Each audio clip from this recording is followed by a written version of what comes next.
Good evening, ladies and gentlemen. It's time to call this meeting to order. And calling it to order means, hello, ladies and gentlemen, if you can't come to order, please take your conversation outside. Thank you. This is a meeting of the Council of the Town of Oakville, a special Planning and Development Council meeting. We are streaming video and audio to the atrium. If you would prefer to be able to discuss while you're at the meeting, that might be a more congenial location for you. Here, we need a certain amount of politesse and meeting decorum. Tonight, what's on the agenda is consideration of changes proposed by staff to the protocol that the town adopted last year with respect to cell towers. Among the changes before council is being asked to consider are whether to change a 200-meter setback between towers and sensitive uses such as homes to 20 meters or some other number. Whether to call the contemplated letter that would be the result of the protocol process a letter of concurrence or a letter of comment, and various changes of terminology that I think we could agree could be called housekeeping matters throughout the body as detailed in the agenda, copies of which I believe all of you have available. Now, there's another question implied in the matter before council, which is easy to see in the fact that last year, for a time, we decided not to have a protocol at all. And so there is an implicit question before council, which is, do we in fact benefit, does Oakville in fact benefit from having a protocol in the first place? And then a few words about decorum. You'll be most helpful to council if your information relates to these questions that are before council. You're free to provide us with other information as you see fit in addition, but those are the decisions before council, and if you have any desire to influence those decisions, you should speak to those matters. The only matters before council at the end of the session, whenever it will be, is what's in the agenda, and as I've just summarized. Now, we will be meeting in a style of meeting or a mode of meeting that we call Committee of the Whole. And in Committee of the Whole, it makes for a more relaxed atmosphere, and it's meant to assist council to gain information from people who are presenting to them.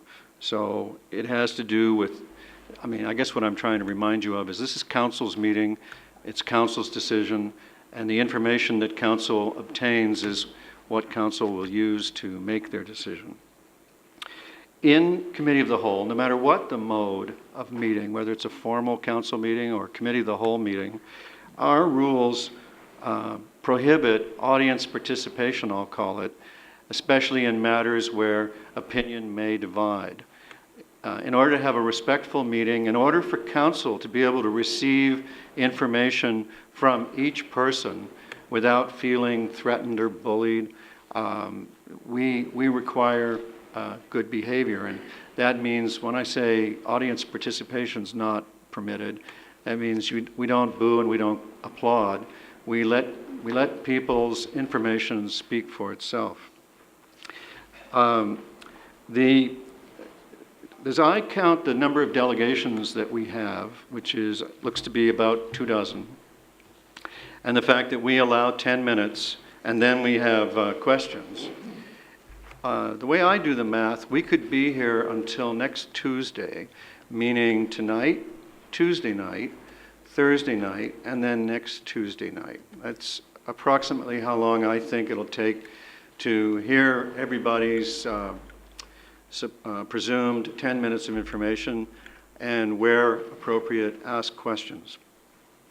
And so anyway, I hope that helps you plan your evenings if you're interested in watching the entire thing. I do not expect that any decisions will be made tonight for sure. I don't, in our life, we've never gotten through 24 delegations in one night. We go until 10 p.m. each night, and by the arithmetic that I do on this number of delegations, I think we'll probably be down to the last one or two for next Tuesday.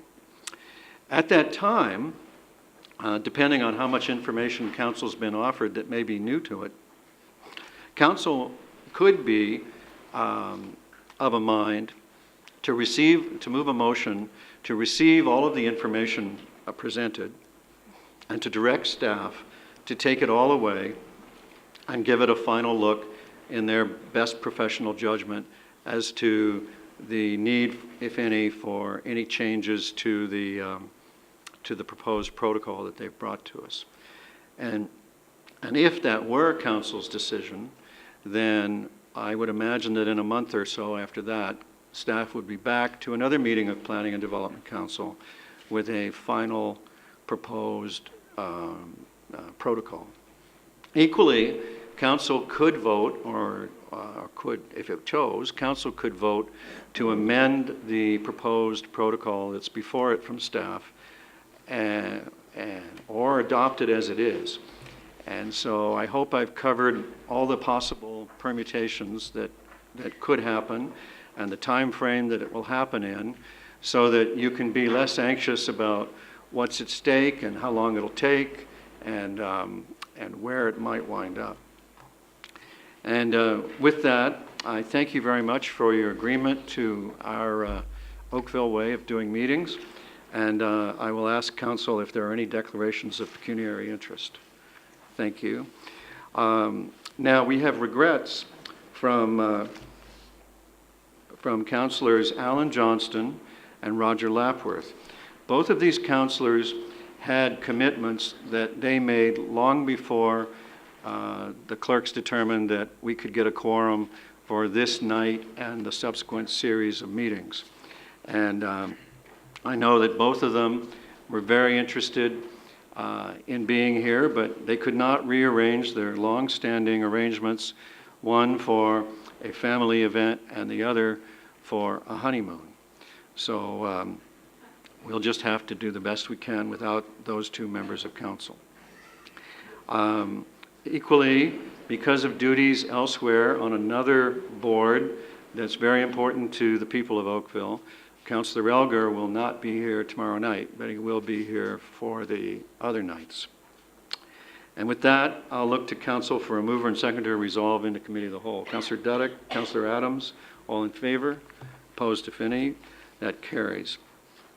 Our first discussion item tonight is the supplementary information for the Radio Communications Facilities Protocol Special Meeting. And this is the point where we're going to hear a summary from staff of the report that's in the agenda that all of us, I hope, have pored over for the last few days, and we all know it by heart by now, I'm sure. Mr. Green, are you going to direct traffic?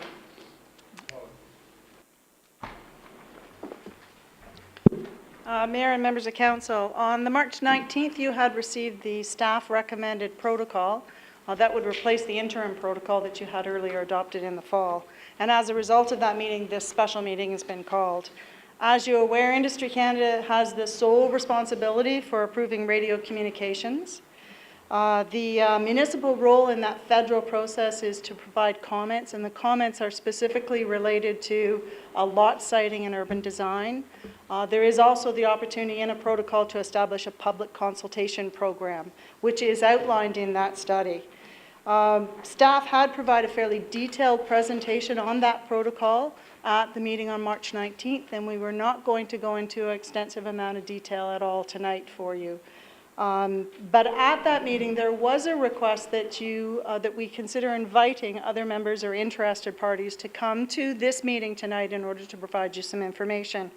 And in that note, we had made requests to Industry Canada as well as to Health Canada, and both of those agencies have accepted the invitation and are here tonight to present information to you.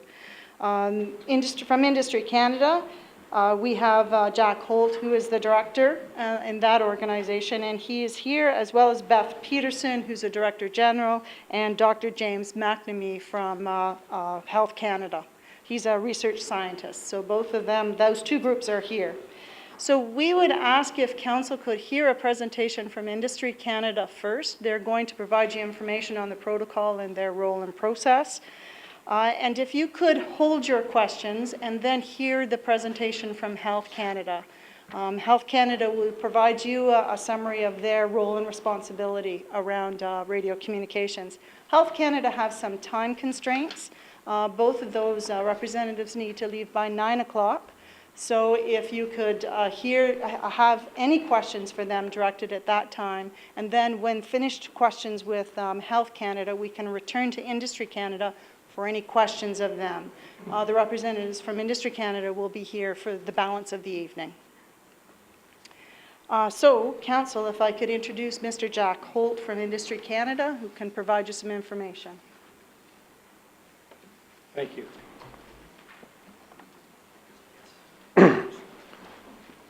And to launch my display,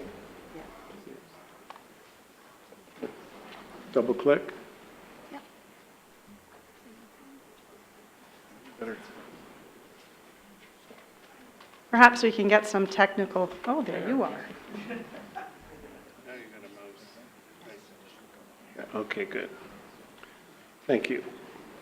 Good evening, Your Worship, members of Council. On behalf of Industry Canada, I would like to thank you for the invitation to provide information to you for the development of an antenna siting protocol in the town of Oakville.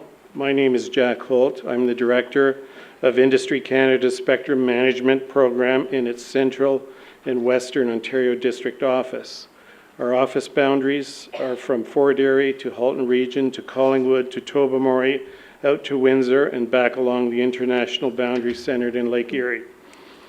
Part of our spectrum management program includes the authorization of all radio communications and wireless communications installations. In addition to authorizing radio systems, we provide interference protection to licensed services like your police and fire departments, as examples. Industry Canada's antenna siting process, which you may be aware of from previous deputations, is contained in a procedure circular that we use to ensure that proponents of radio communication and broadcast antenna systems take into account their local surroundings prior to construction. This is achieved through consultation with relevant land use authorities across Canada. I have a brief presentation tonight, Your Worship, in which I will provide a historical context, explain how our procedure works, and provide you and your council with some simple examples, and be available for questions. Thank you.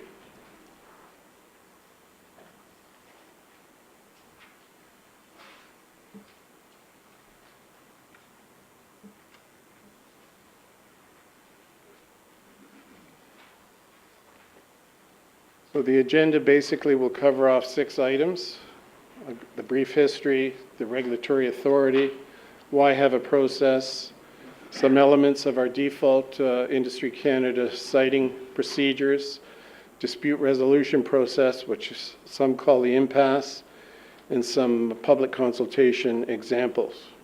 And then after that, questions, or Health Canada would go next.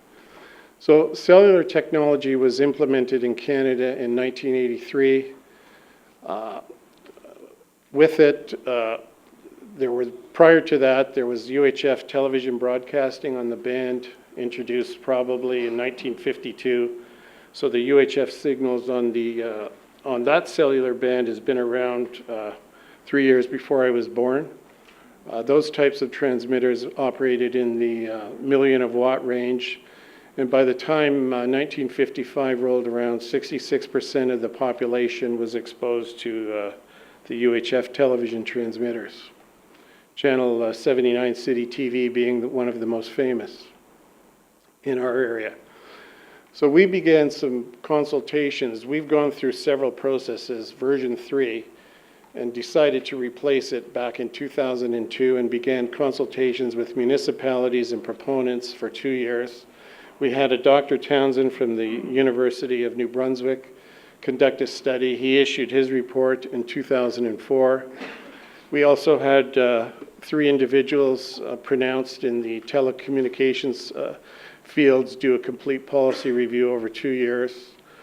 And we decided to release issue 4 of our current protocol on January 1st, 2008.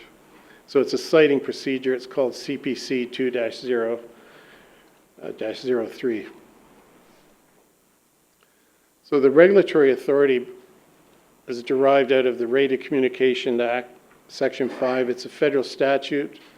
It gives power to the Minister of Industry and his delegates, which are spectrum management officers, taking into account all matters, and the mandate is to ensure the orderly development and efficient operation of radio communications in Canada. This also includes broadcasting, which we do the technical side. The CRTC would be responsible for the content side. So the minister may issue radio authorizations. He can approve each site, the apparatus, including the antenna supporting structure. He can approve the erection of all masts, towers, and other antenna supporting structures. And what we've found and what we firmly believe is that concerns and suggestions expressed by land use authorities are important elements to be considered by proponents before they commence construction. So a proponent would be anyone from a police chief to an amateur radio operator to a wireless service provider. They're all included. This applies to everyone everywhere in Canada. A proponent is anyone that's going to construct a facility. So we require, by a condition of license, that they consult directly with the appropriate land use authorities to optimize but not prohibit infrastructure deployment. Where LUAs has specific concerns regarding the proposed antenna system, the LUA would be expected to discuss a reasonable alternatives and for mitigation measures with the proponents.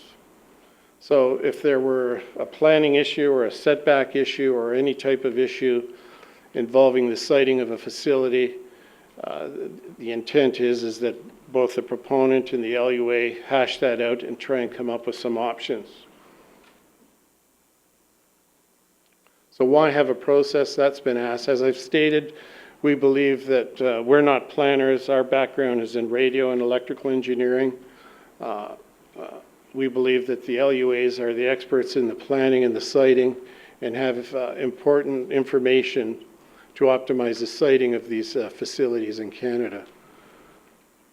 So there are 2 choices really. You can develop your own process or use ours. So in ours, I'm not going to go through the processes that individual LUAs would have because there's thousands of LUAs across Canada. It applies to all of them. But I can talk a little bit about ours and what our expectations would be from a derived protocol. So we require each proponent to contact the LUA with the intent to optimize but not prohibit the infrastructure deployment. Where LUAs have the concern regarding a proposed system in the context of their land use expertise, the expectation is that reasonable alternatives and/or mitigation measures would be discussed with the proponents. The antenna proponents are expected to investigate sharing opportunities. So sometimes sharing is not possible for technical and engineering considerations. As you've seen in previous deputations, the tower may be too thin, too small, not high enough, not in the correct location. But they're expected to look at them before they commence construction of a new facility. First thing they would do is look for rooftop, water towers, apartment buildings, any type of structure where they can safely mount the radiating elements and build the base station. They have to engage with the LUAs if the site is not excluded. I'll go into our exclusions a little later. The proponents are required to contact the LUA to determine its local consultation requirements, and if they don't have a protocol, then they would use ours. On our exclusions, we would consider the maintenance of an existing tower site to be excluded from LUA consultation. Towers less than 15 meters, so typically you'll see something installed at 14.9 meters. Special events or emergency installations are exempt from LUA consultation. Any addition or modification of a site, provided the addition or modification does not result in an overall structure increase. What happened there? Well, I just backed up a little. Okay. So that's referring to an apartment building could be a structure, so as long as you don't exceed, if it's 4 floors and you were going up 40 feet, 10 feet, it would be excluded. The intent of the exclusions, it's a delicate balancing act. Like the penetration rate for cell phones in Canada right now is about 75%. I understand that the population of Oakville is about 182,000. So by a simple calculation, there'd be roughly 135,000 handsets in Oakville, perhaps more. So what we're trying to do is balance requirements of safety, environment, aeronautical safety. We ensure that the National Building Code, by condition of license, is adhered to. Issues of RF immunity are our responsibility. So all of these things, we're trying to balance that and get the services into to Canadians that Canadians are asking for. So we're trying to balance technology, and what we're trying to do also is to prevent the proliferation of standalone support structures, but sometimes a protocol may call for a bunch of sub-15 towers because they're less visually obtrusive. All of them, by definition, have to meet all of those requirements up above.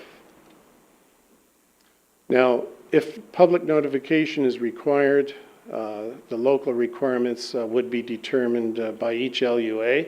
Otherwise, they would use ours. If you had a siting protocol, you could include a notification requirement that the proponent must follow, provided it's reasonable and not more restrictive than ours. So, for example, in an industrial area, wouldn't make sense to have notification distances that were larger than ours. So wherever an LUA protocol differs from the CPC process, the LUA or proponent can seek guidance from Industry Canada. This can be done by phone, by email, by letter, by any means. The public can write in, as well as any councillor, and we're quick to try to respond, but we do have a lot of LUAs within our district. There's a lot of smaller communities in central Western Ontario.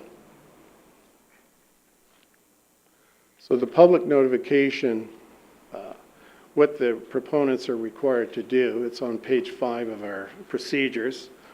They mail out basically 12 pieces of information to the people that are intercepted in this radius. And it could include the reason the site is required. There's certain mandatory information, attestations on Safety Code 6, the environmental assessment attestation. By condition of license, they have to meet the transport lighting and marking, etc.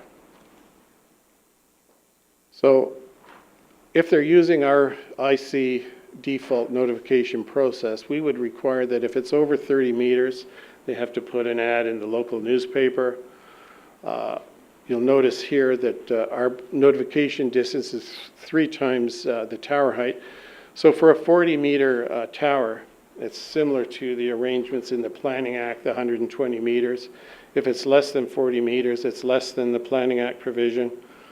And so if it's more than 40 meters, it exceeds the Planning Act provision. I believe the Planning Act is 120 meters.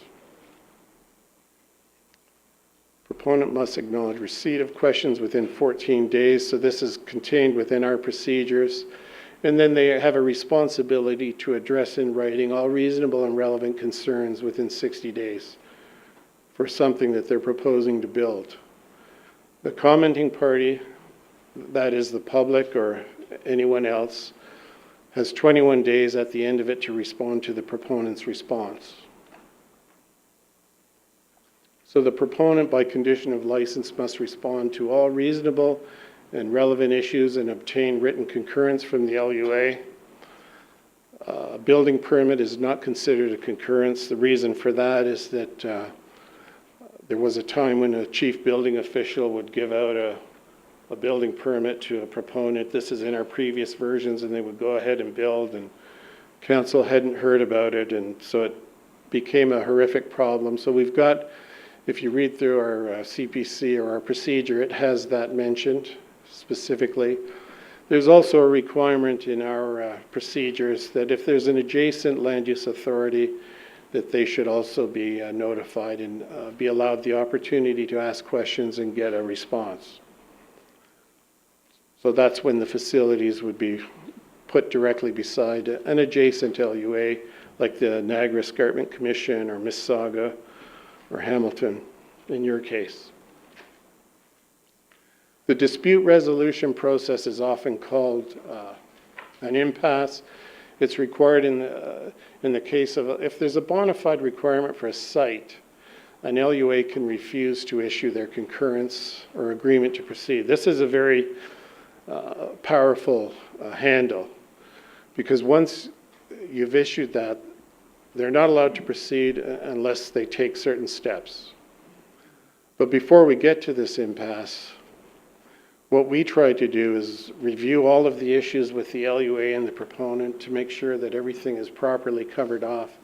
Our preference is to avoid the impasse. It takes time and money.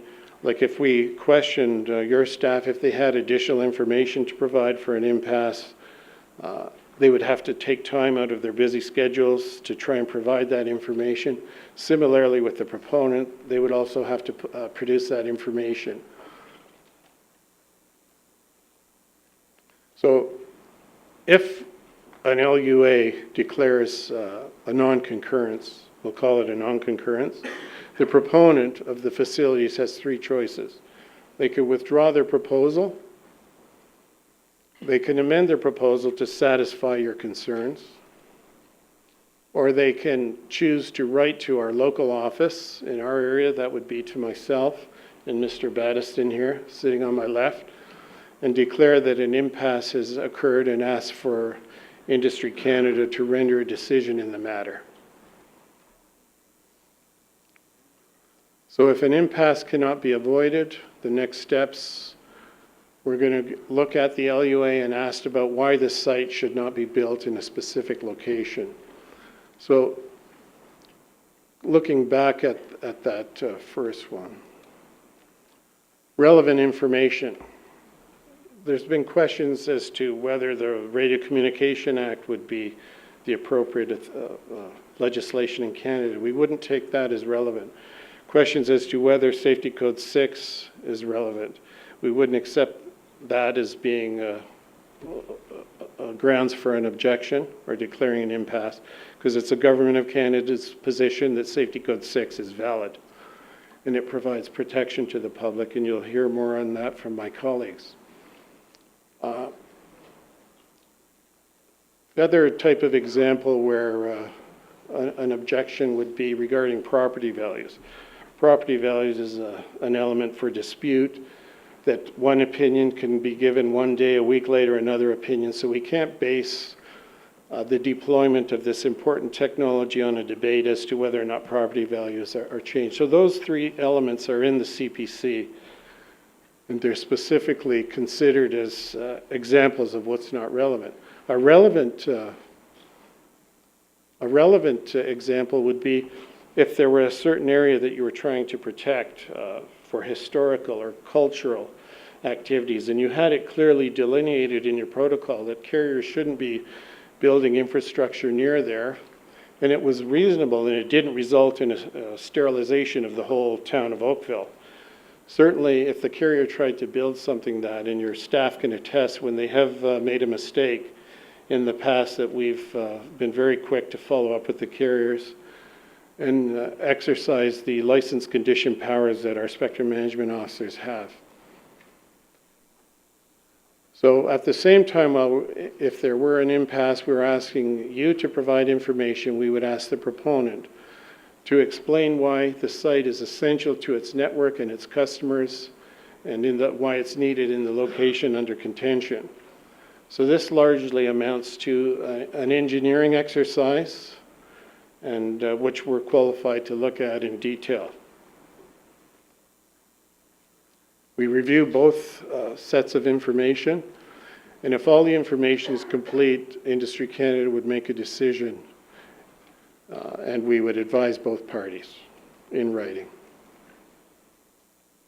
To give an example, a simple example, it's graphical, so it's fairly easy to understand. Not excluded site, if we had a building 45 meters in height, we place a 12-meter antenna on top of it.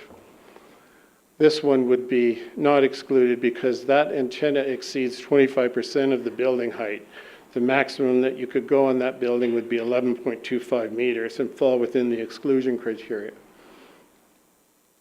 Similar vein, an excluded site, if we take a much higher building, 150 meters, we put on a 32-meter antenna. Note that it's exceeding a ground level one where a newspaper article would be required. But in this particular case, it's less than 25% of the building height. Therefore, it's excluded, and a notice in the newspaper would not be required. The maximum that one could go on this building would be 37.5 meters. Another little example, if we take an overhead shot of a community, we have a community center at this location. We have a local park. We have a cluster of homes. A proponent decides to build a tower at that location that's 30 meters in height. He'd have to send out his package to within a 90-meter radius, which would be 3 times 30. And that would include the 14 homes and the local park. And also, because it's at 30 meters, it's at or above, he would also have to place a notice in the local newspaper. So, Your Worship, that concludes my presentation, and as I understand, you're to have my colleague from Health Canada come up. That's fine. Thank you.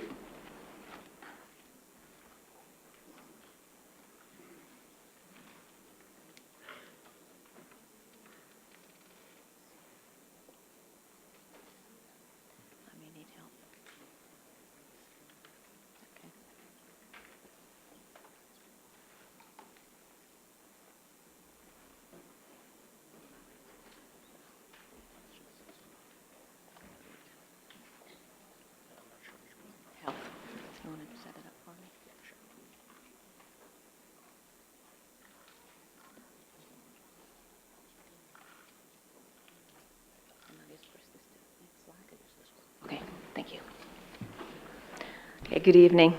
So we'll switch topics here, and I'm going to talk about Health Canada's roles and responsibilities as they relate to electromagnetic fields and Safety Code 6. This just gives you an outline of what the electromagnetic spectrum is. It covers a wide range of all possible frequencies, including both man-made energy as well as from natural sources. There's visible light there, infrared radiation. You see the cell phone range there, which is 3 kilohertz up to 300 gigahertz. At the lower end, you've got the overhead wires, and up at the top end, you have the energy radiation from nuclear sources. So Health Canada's responsibilities are to develop human exposure limits for the protection of the general public and workers from electromagnetic frequencies.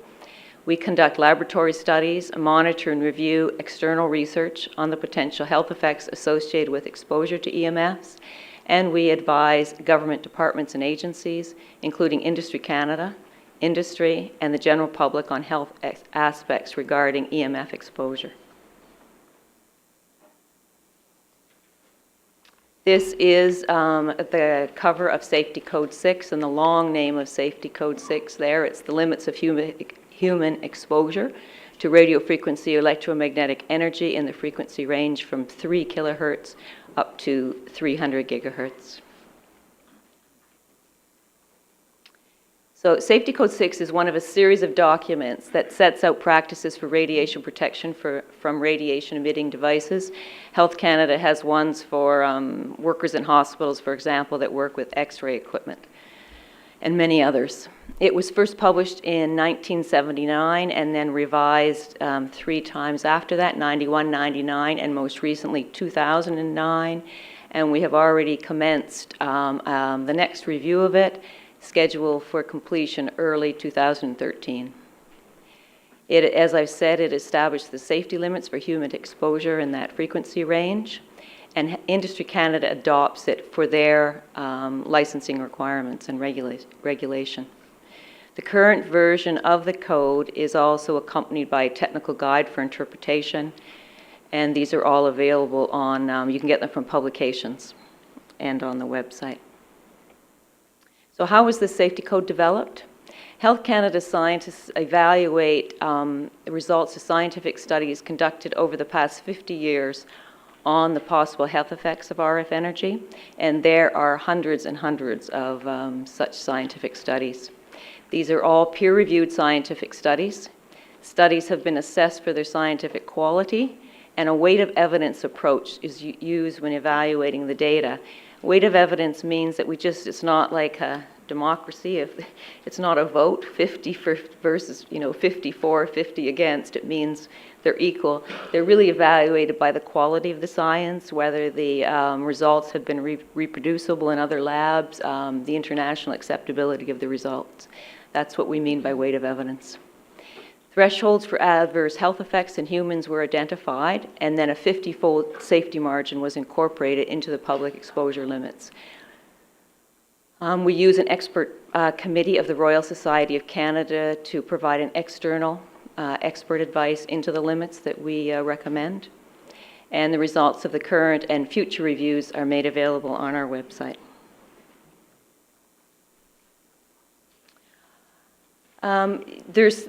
Safety Code 6 looks at both thermal and non-thermal effects. They're based on all biological effects, whether they're related to heating of the tissue, which is the thermal effects, or exposure levels that are too low to cause significant tissue heating, which are the non-thermal effects. Our view is that the exposure specified in Safety Code 6 are based on both thermal and non-thermal, despite the fact that it's often stated that it's based only on thermal effects. For the lower frequency ranges in the 3 to 100 kilohertz, the biological endpoints on which the limits are based is nerve and muscle stimulation. At higher frequencies, non-thermal effects are not well established and currently do not form a scientifically acceptable basis for restricting human exposure to RF energy. Safety Code 6 limits are considered to be well below the threshold for any potential harm. So what about the IARC, which is the International Agency for Research on Cancer? What about that, their classification as possibly carcinogenic to humans, and what does that mean? In 2001, IARC classified RF energy as possibly carcinogenic. That's a Class 2B. And a Health Canada scientist who is here with me to answer your questions after, he participated in that review. The IARC classification reflects the fact that there's very limited evidence that RF energy might be a risk factor in cancer. The vast majority of scientific research to date does not support a link between RF energy exposure and human cancers. Much of the data used to support the IARC classification came from studies of brain cancer incident in long-term and heavy cell phone users. At present, the evidence of a possible link between the RF energy exposure and cancer risk is far from conclusive, and more research is needed to clarify this possible link. Health Canada is in agreement with both the World Health Organization and IARC that additional research examining long-term heavy cell phone use is warranted.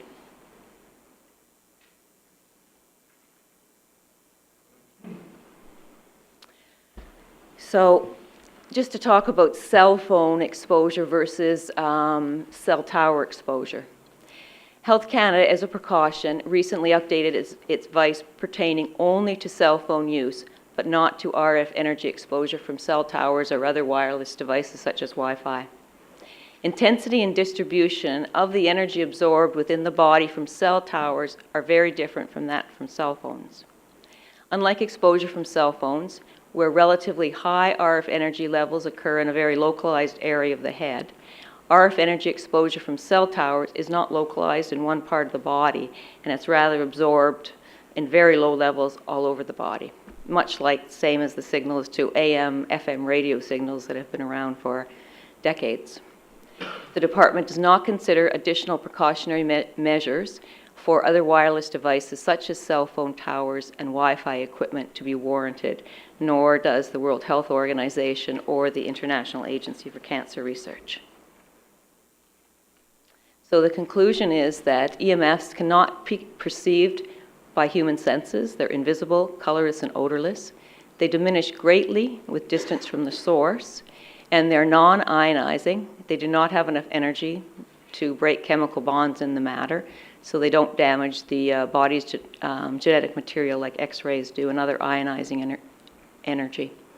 Health Canada and the international scientific community are in agreement that EMF from cell towers does not pose a risk to human health. And there's sources of additional information, and we will be happy now to answer questions. Thank you very much for your information. Councillor Duddick has a question for you. Thank you. Through you, Your Worship.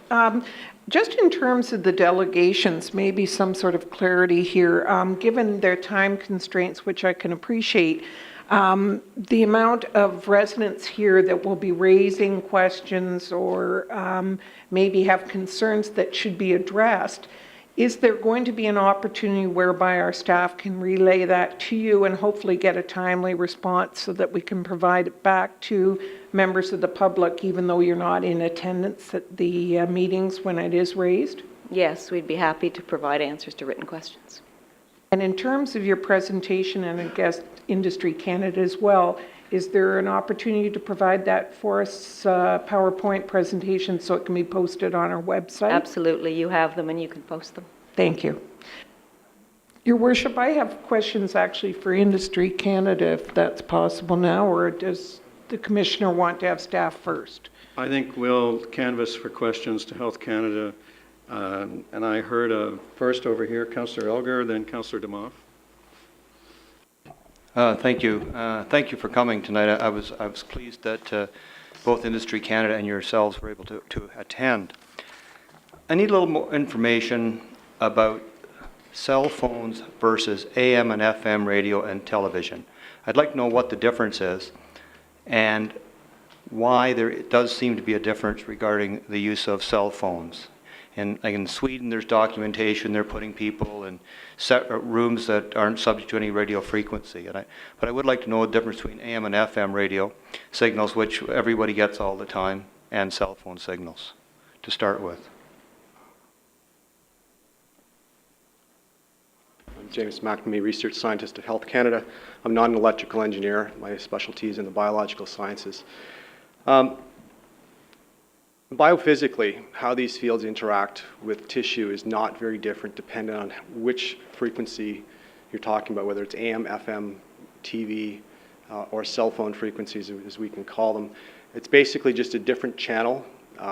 As the frequency increases, your penetration depth will get slightly smaller. It won't penetrate as far into tissue. The only biological effect that's been established in this frequency range for any of these technologies is the heating of tissue. There have been many speculated biological effects. There have been over 10,000 studies on RF energy over the years, which is much more than most chemicals. Of course, you're going to get outlying studies, outlying effects on basically any health endpoint you want to look at, because there's been so many studies done. At this point in time, it is the consensus of all health organizations and international standards bodies that in the frequency range that you're referring to, the AM, FM, and the TV, and the Wi-Fi, and the smart meters, and the cell phone towers, all of these frequency bands, the only known health effect is heating. So Safety Code 6 and all other international standards in this, covering this types of technology, in this frequency range, they're trying to prevent the occurrence of tissue heating. And they have and this effect is very well established and has been established for 20 or 30 years. So the limits, we have a great deal of science and confidence in those. With respect to cell phones, the transmitter is at the head, so you're transmitting in a very small localization in the head, as opposed to a whole body exposure to very low level fields, very low intensity exposures across the entire body where no heating would occur whatsoever. I mean, it's possible with a cell phone you might have, you know, 1/10 of a degree in some tissue in the head. So if there was an effect from long-term exposure, it could even be due to a heating effect. There's a little bit of uncertainty there, and that's what the IR classification tried to say. I think it's very important to point out that the IR classification of 2B, possibly carcinogenic to humans, is a reflection that there is some credible data, but it's not an evaluation of the entire set of literature. I was on the committee. There are hundreds and hundreds and hundreds of studies that don't support a causal link between these types of exposures and cancer. But the IR content, unlike health agencies, was to evaluate, is there evidence? And we found there was some evidence that could be used to make a causal association. We also acknowledged there was a great deal of scientific evidence that did not support that. So it's looking at a situation, is there evidence? Whereas health agencies look at, we're weighing the evidence. We're doing a quality assessment. There's many known pitfalls with this type of research, and I could go through a long list of them. But we do that sort of a quality evaluation before we go into a weight of evidence and we say, well, we've seen effects in this area and this area, but we've got 17 or 25 other papers which were done equally as well that didn't find the same effects. So the reproducibility factor is not there. So I don't know if I've answered your question, but You mentioned about the heating of the body tissue, and I'm trying to figure out why is it 1 degree over 6 minutes and not 1 degree over 12 minutes for the safety in Safety Code 6? That's a misunderstanding many people have. The 6-minute time averaging is just used to get basically an accurate measurement of the exposure level, the dose rate. It doesn't mean you're allowed to get exposed to a certain amount of RF for 6 minutes. This is for 24 hours a day, 7 days a week, 52 weeks per year. If you're below the limits in Safety Code 6, you're well below the threshold for any heating or any health effect. I think I missed part of what you must have said. When I read it, it talked about the 6 minutes, Yeah. the one degree, and now you're saying there's no such thing as 1 degree in 6 minutes? It could never happen, and it never is measured that way? No, the 6 minutes is just to get an accurate measurement of the power of the RF energy. When you're doing, and we don't do this. This is more of an Industry Canada domain. But when you're doing measurements to get the exposure level from a device or a situation, you're not approaching 1 degree Celsius. That's not what we're measuring. You're trying to get an accurate assessment of the actual dose rate that's occurring. And if you're, depending on the type of measurement you're doing, if you're doing in a phantom model, if you're using a cell phone for near field exposures, you have to, in certain cases, get enough of a temperature rise to get an accurate measurement to determine how much temperature changed, to determine what the actual dose rate was. You're never going to get that type of an exposure if you're below the limits of Safety Code 6. You're never going to get any appreciable tissue heating. So I'm not sure if I answered your question clearly. But okay, let's try. If we go to a cell tower base station and we do a measurement, will there be any reading at all that you would find being with your specialty? Well, I don't do those measurements. Yes, you will get a reading. You will get a value. You get a power density measurement. This is more of an Industry Canada domain, but our engineers do it as well. Yeah. It seems that Industry Canada flips it back. It's Health Canada. They do whatever. It's based on Health Canada. So, like, I'm just trying to understand who's on first. Is it Industry Canada or Health Canada in something like this? To do what? To measure compliance? To measure compliance. And what is compliance? What does the number show? Okay, so Health Canada's role is to establish the exposure limits. And that's based on the review of the science. We determine the threshold of harm. We put safety margins in place. And then we develop, there's both internal doses. The effects occur inside the body. We also develop reference levels of things you can actually measure outside of the body with a meter. So Industry Canada would go out and measure those field levels. And we know if those field levels are below a certain value, you're not going to get a significant dose inside the body that would elicit a health effect. And we have large safety margins built in as well, so. Now, do you do that also for cell phones that people purchase? Is that part That's of an Industry Canada Industry, compliance. that's not Health Canada at all? No. No. We look at the science. We do not do any device-specific regulation whatsoever. We're independent of any device compliance, regulation, licensing whatsoever. We're strictly science and health. We don't take into account social or economic factors into developing our limits. It's based on health and it's based on science only. Have you ever found any cell base stations which are not in compliance based on your science? You would have to ask Industry Canada. As I mentioned, they're the regulatory. We don't do it. It's not our mandate. What number would you give Industry Canada to go by?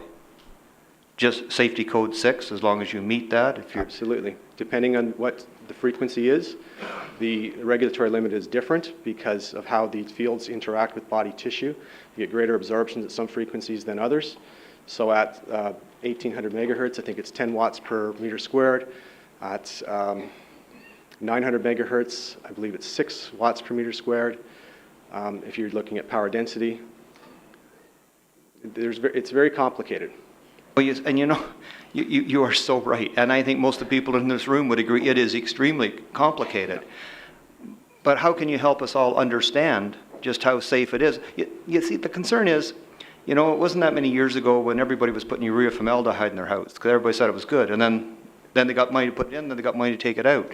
Thalidomide came along. It was great. Well, it wasn't. And there is that fear, and I'm just trying to get, so we can get down to assure everybody that, in fact, cell base stations are not a problem at all. Well, Health Canada is consistent with all other health agencies in the world on this in the reviews and basically where the exposure limits are set. And it's our position that if you're not exceeding the limits in Safety Code 6, you're not going to have any health effects. That is our position. That's based on a large amount of scientific information.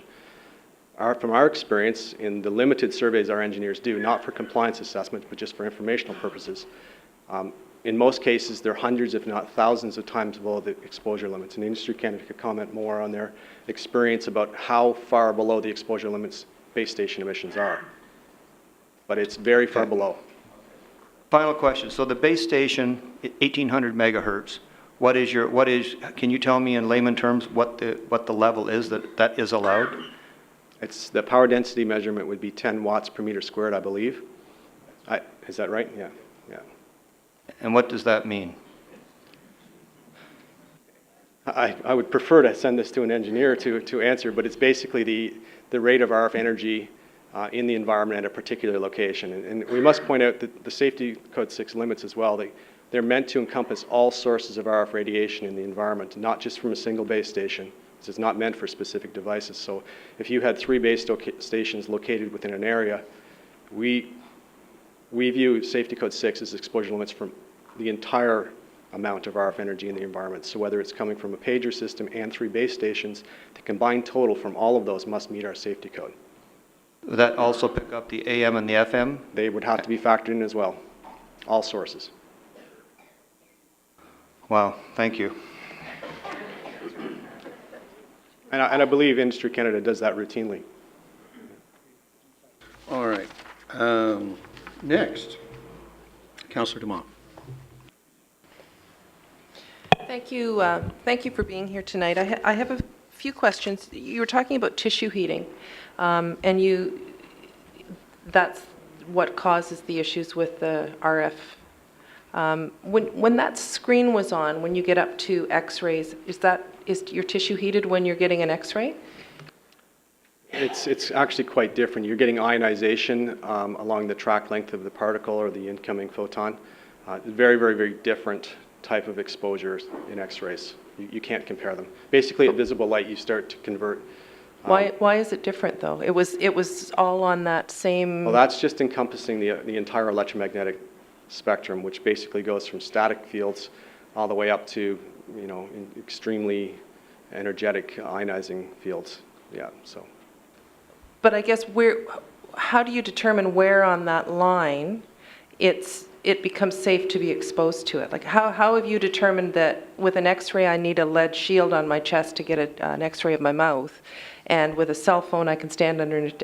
How do you determine where in that line it becomes safe? About 100 years of research and hundreds of thousands of studies looking at specific frequency bands and looking at the effects in this frequency band versus that frequency band. I mean, we know in the ionizing radiation band, which is also very useful for many medical and diagnostic technologies, it can also be very damaging if you have too much exposure. Ultraviolet light, just outside the visible range, is also known to be associated with cancer, skin cancer. Generally, as you go down in the frequency spectrum, the ability of these fields to cause any adverse effects diminishes unless you have very, very intense fields at low field exposures or at low frequency exposures. In the infrared band, we know that infrared heats. That's on the other end of the visible spectrum from UV light. There it's predominantly, if not entirely, a heating effect. So in the bands below visible light, before you get into the range covered by Safety Code 6, it's entirely heating. The upper end of Safety Code 6, 300 gigahertz up down to about 10 megahertz, or even lower than that, maybe 100 kilohertz. It's the predominant effect that occurs is a heating effect. That's not to say that you wouldn't get other effects happening if you could remove heating from an experimental sample, but the heating effect occurs before any other established effect. Now, Beth alluded to at the very, very low frequencies, if you're getting down into the 3 kilohertz to 100 kilohertz range, you can actually get currents occurring within the body, which can actually stimulate nerve and muscle tissue to cause involuntary nerve and muscle stimulation. It's an acute effect. There's no known long-term effect other than perhaps the chance of injury if you were working near mechanical objects. That is a non-thermal effect, and it relates to basically the charge across nerve membranes and making spontaneous depolarization of nerves more likely to occur. So depending on where you are in the electromagnetic spectrum, you have different biophysical responses, and we look at each frequency band to determine what the threshold effect is, what effect occurs first, and that's what we protect against. And when I think Beth mentioned earlier, we consider thermal and non-thermal. We don't, it is often stated that Health Canada Safety Code 6 is only a thermal limit. That's not true. We look at all of the science, and many of the research studies we've done and supported are looking at non-thermal effects. And we don't do this in isolation. We were meeting, last week was with the International Commission on Non-Ionizing Radiation Protection, and other international groups like IARC and the WHO. We participate with these groups. So it's not just our own review of the science, but we're participating internationally with other health scientists who are experts in this field. And while there will always be the odd study that finds an outlier effect, the great majority of the scientific literature is very well established in this. There's always the potential that there's something that may not be recognized.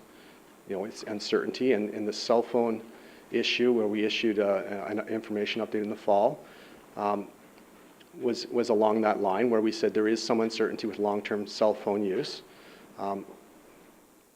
It's a measure where people can take precautionary measures if they choose to reduce the potential of uncertainty in their lives.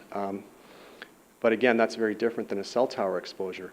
Here you're exposing basically very close to the exposure limits in Safety Code 6 for near field or for head type of exposures.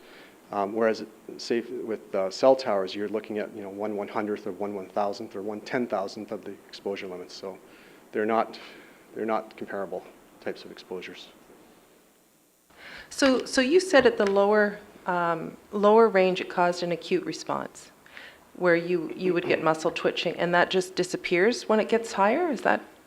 It would still occur, presumably up above, certainly 100, we still occur above 100 kilohertz, but at around 100 kilohertz, which is not applicable whatsoever to base station emissions, but then you start to see other mechanisms where you get dielectric relaxation of polar molecules such as water. They'll start to vibrate in the field, and you start to generate other responses which take over as the frequency of oscillation increases. So you get heating, heating takes over as the predominant effect.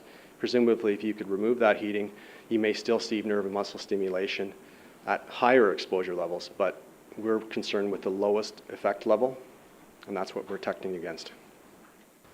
And how do we know that there are no, I mean, you use this no known negative side effects of this, but you're not saying there are none. There's just none that are known. And just prior to October 2011, you had not issued any warnings about cell phones. 5 years ago, no one was being issued with warnings. So the body of knowledge changes over time. So I guess an issue I have is that there are no known side effects that you're aware of from the research at this time, but there does seem to be a preponderance of anecdotal or other studies that do show it, and it is a relatively new technology. So, I mean, just since October it's changed. So I'm not sure how you can say equivocally that it's safe. You can never prove that something's safe. I can never prove that something is not going to happen. And we have to accept that. We can only prove how hard we've looked and how broadly we've looked at any particular issue. In this particular case, there's over 50 years of exposure and research underlining the limits that we have. Now, in the fall, you referred to the information update. This wasn't a warning about cell phone use. If you read the text, it wasn't a warning. It was an information update reminding users how they can reduce their exposure if they're concerned.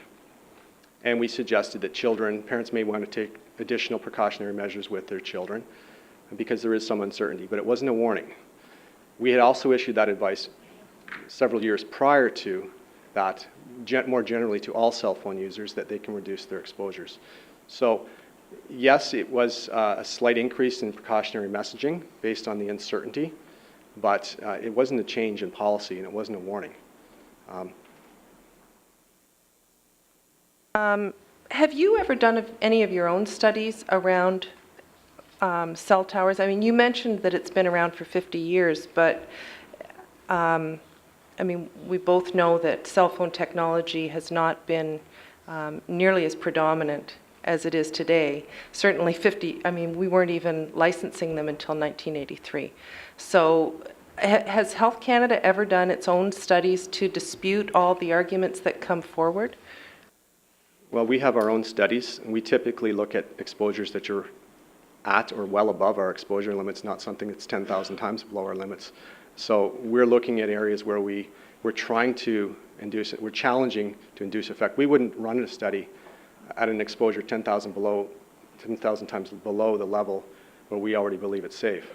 We would actually do studies above or at those exposure limits to try to challenge an effect. And we've published, I believe, 20 papers in the last 10 years on this, not looking at base stations specifically. We would look at experimental systems where we can expose animals or cell cultures to very, very high field levels and test scientific hypotheses such as, do heat shock proteins change? Does DNA damage break? We've done whole genome analysis of animals to see if any genes changed, after exposure to levels several times above the safety code 6 limits. We're also interacting with international scientists who are doing the same thing. I mean, if you're going to look for an effect, you want to look at the highest exposed group. That's sort of a standard toxicological approach. But long-term exposure to a lower level, have you studied that?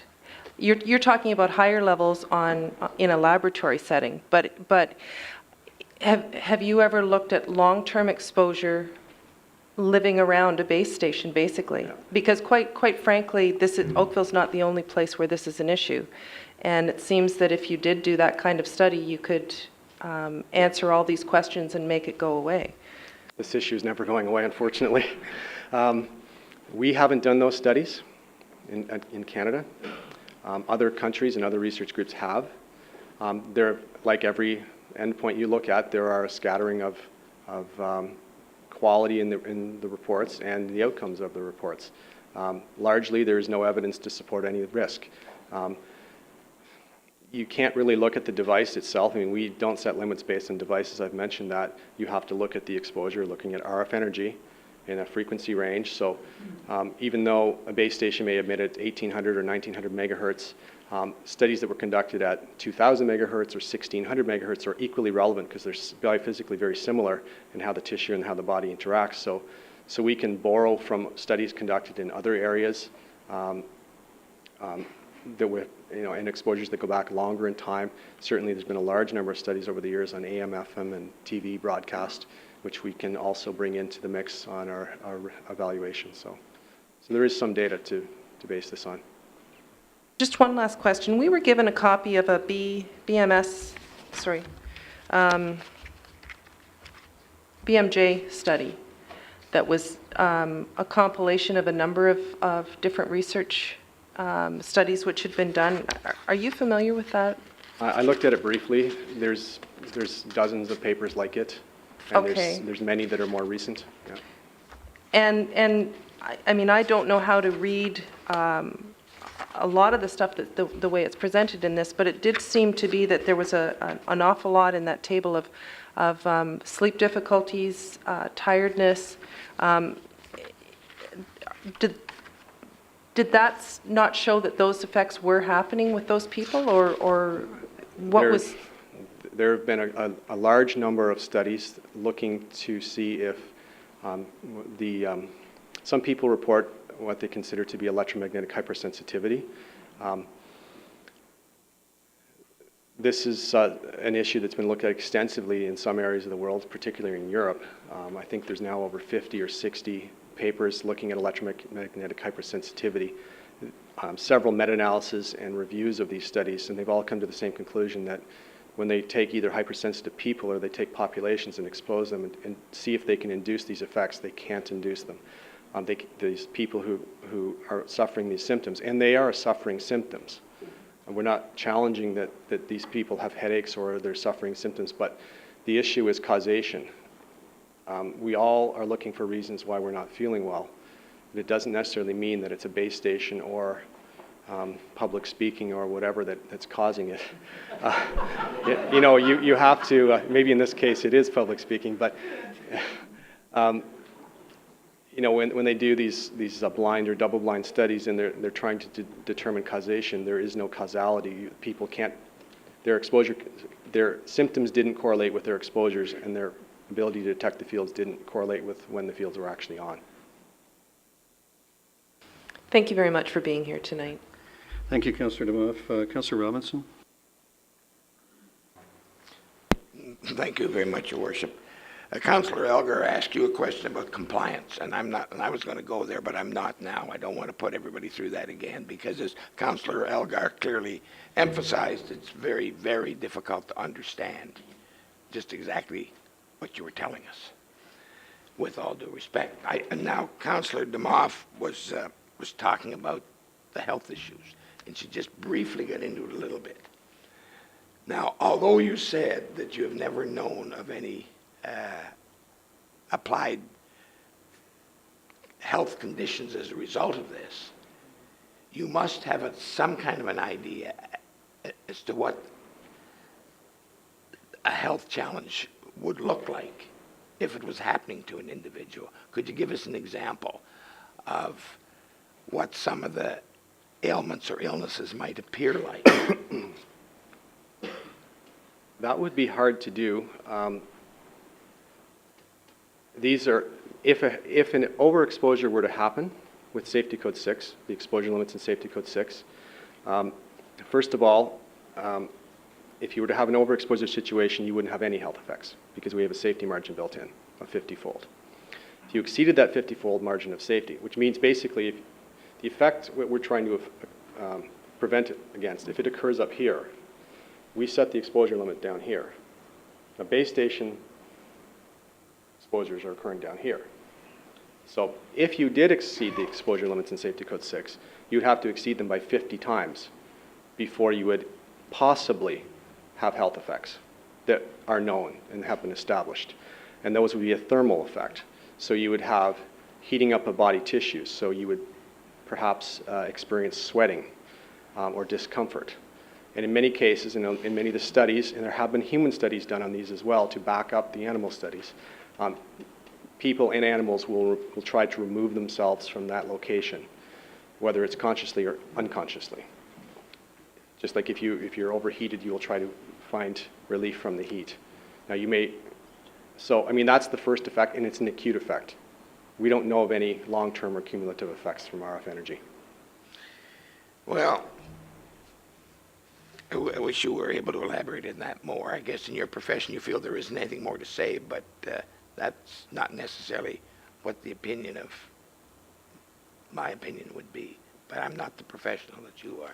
Your Worship, I have a question of Industry Canada, but I'm prepared to wait until health is finished because I think they need to leave fairly soon. Well, thank you, Councillor Robinson. We'll come back to you for that. Councillor Grant? Thank you. Through you, Mr. Mayor. Just earlier in the presentation, it was mentioned that you were the person who was at IARC and came forward and had mentioned that we should probably look at cell phone radiation as a possible carcinogen. Is that correct? Sorry, could you repeat that last? You were the person who went to this IARC meeting and had come back with the information that cell phone radiation could be a possible carcinogen? We were well aware of the literature going in. There were a couple of additional studies presented at the meeting, just in time for the meeting, that came out as well. Okay, so essentially you were one of the people who first raised the flags about concern over this matter.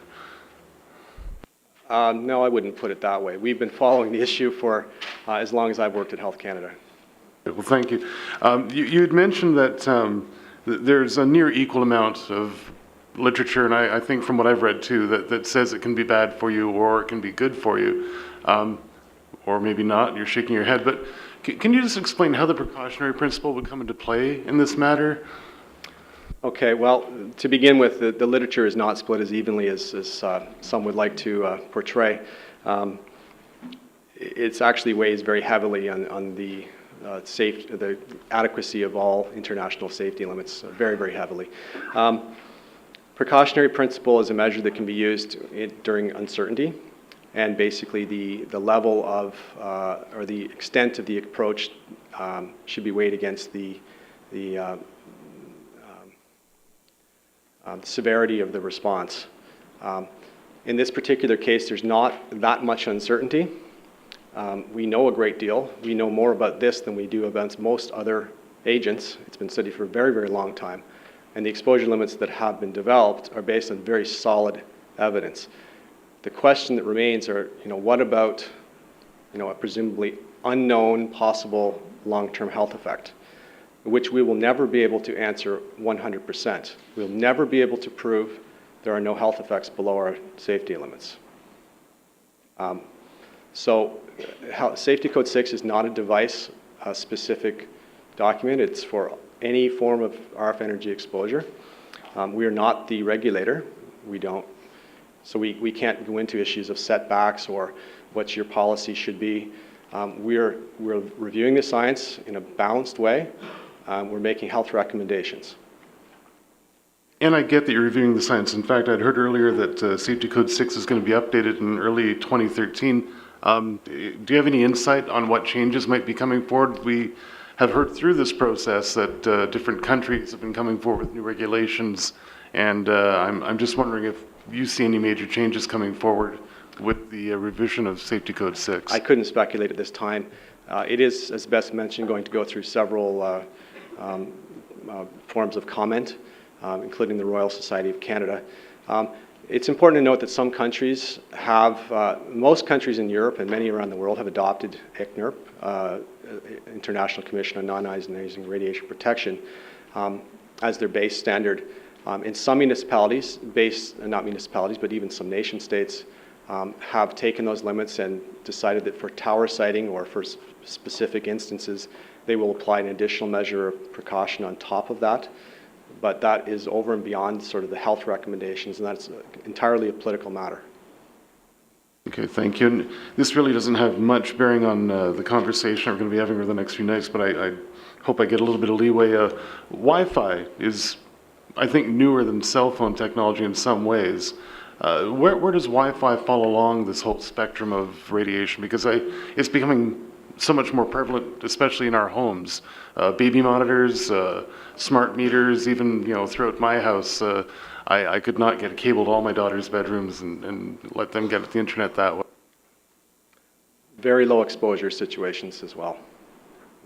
As well, so it's similar to cell phone radiation, or? It's very similar frequencies, if not almost identical. They might use a different protocol. I'm not sure of all the specifics, but I mean, a typical exposure that you may get from a cell phone tower in your backyard, you may get the same type of exposure from Wi-Fi in your home. That's kind of what I thought. Thanks very much.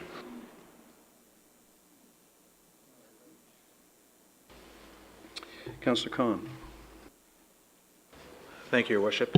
Thank you very much for your participation today. You've been very candid, and we do appreciate that. The Safety Code 6, when was the last time that this threshold was updated? Safety Code 6 was last updated in 2009. Okay, and so Councillor Grant was saying that you're going to be looking at this again in 2013? We're looking at it now, yeah. But it takes time to go through the process. And you said earlier that there was some evidence, and you were dismissive about it, but you said that there is some evidence that, or some studies that demonstrated that there was a correlation between the towers and cancer. What type of cancers would those be? I don't recall making that statement.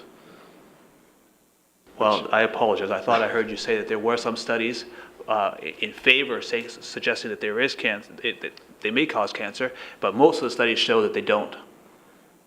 I know that there have been, well, I think I was referring to AM, FM, and TV broadcast at that time. There have been a couple of studies that have suggested a link between cancer risk in the locale of cell towers. There have been several others that have also done the same thing and not found an increased risk. Generally, those types of studies are not very informative from a risk assessment perspective. You're picking one particular source of exposure out of the environment. You're not considering all other forms of RF energy exposure or diet in many of these studies, or many other risk factors for cancer that we know about. So taking a simple correlation toward the base station, without taking all of these other major risk factors toward cancer into account, which has occurred in many of these studies, really, when we talk about weighing for quality before quantity, well, many of those studies fail on the quality step before you even get, you would still look at them, but they don't add much weight. Yeah. Okay, fair enough. Right now, what you're doing is you're placing merit on those studies. I'm asking you simply, what type of cancers did they demonstrate that there was a correlation between?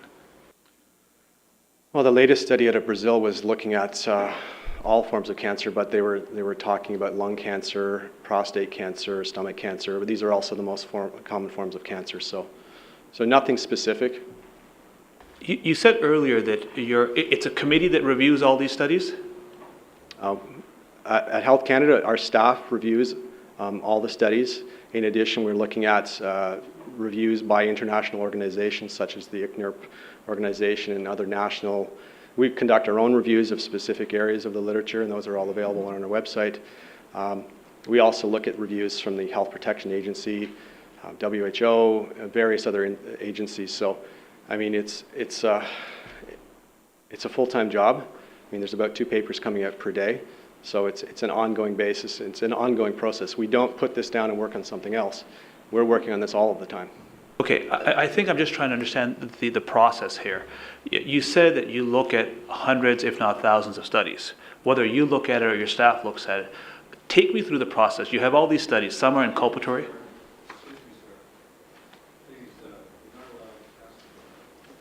Sorry, Your Worship. Some of these studies are inculpatory, some are exculpatory. So you have all these studies.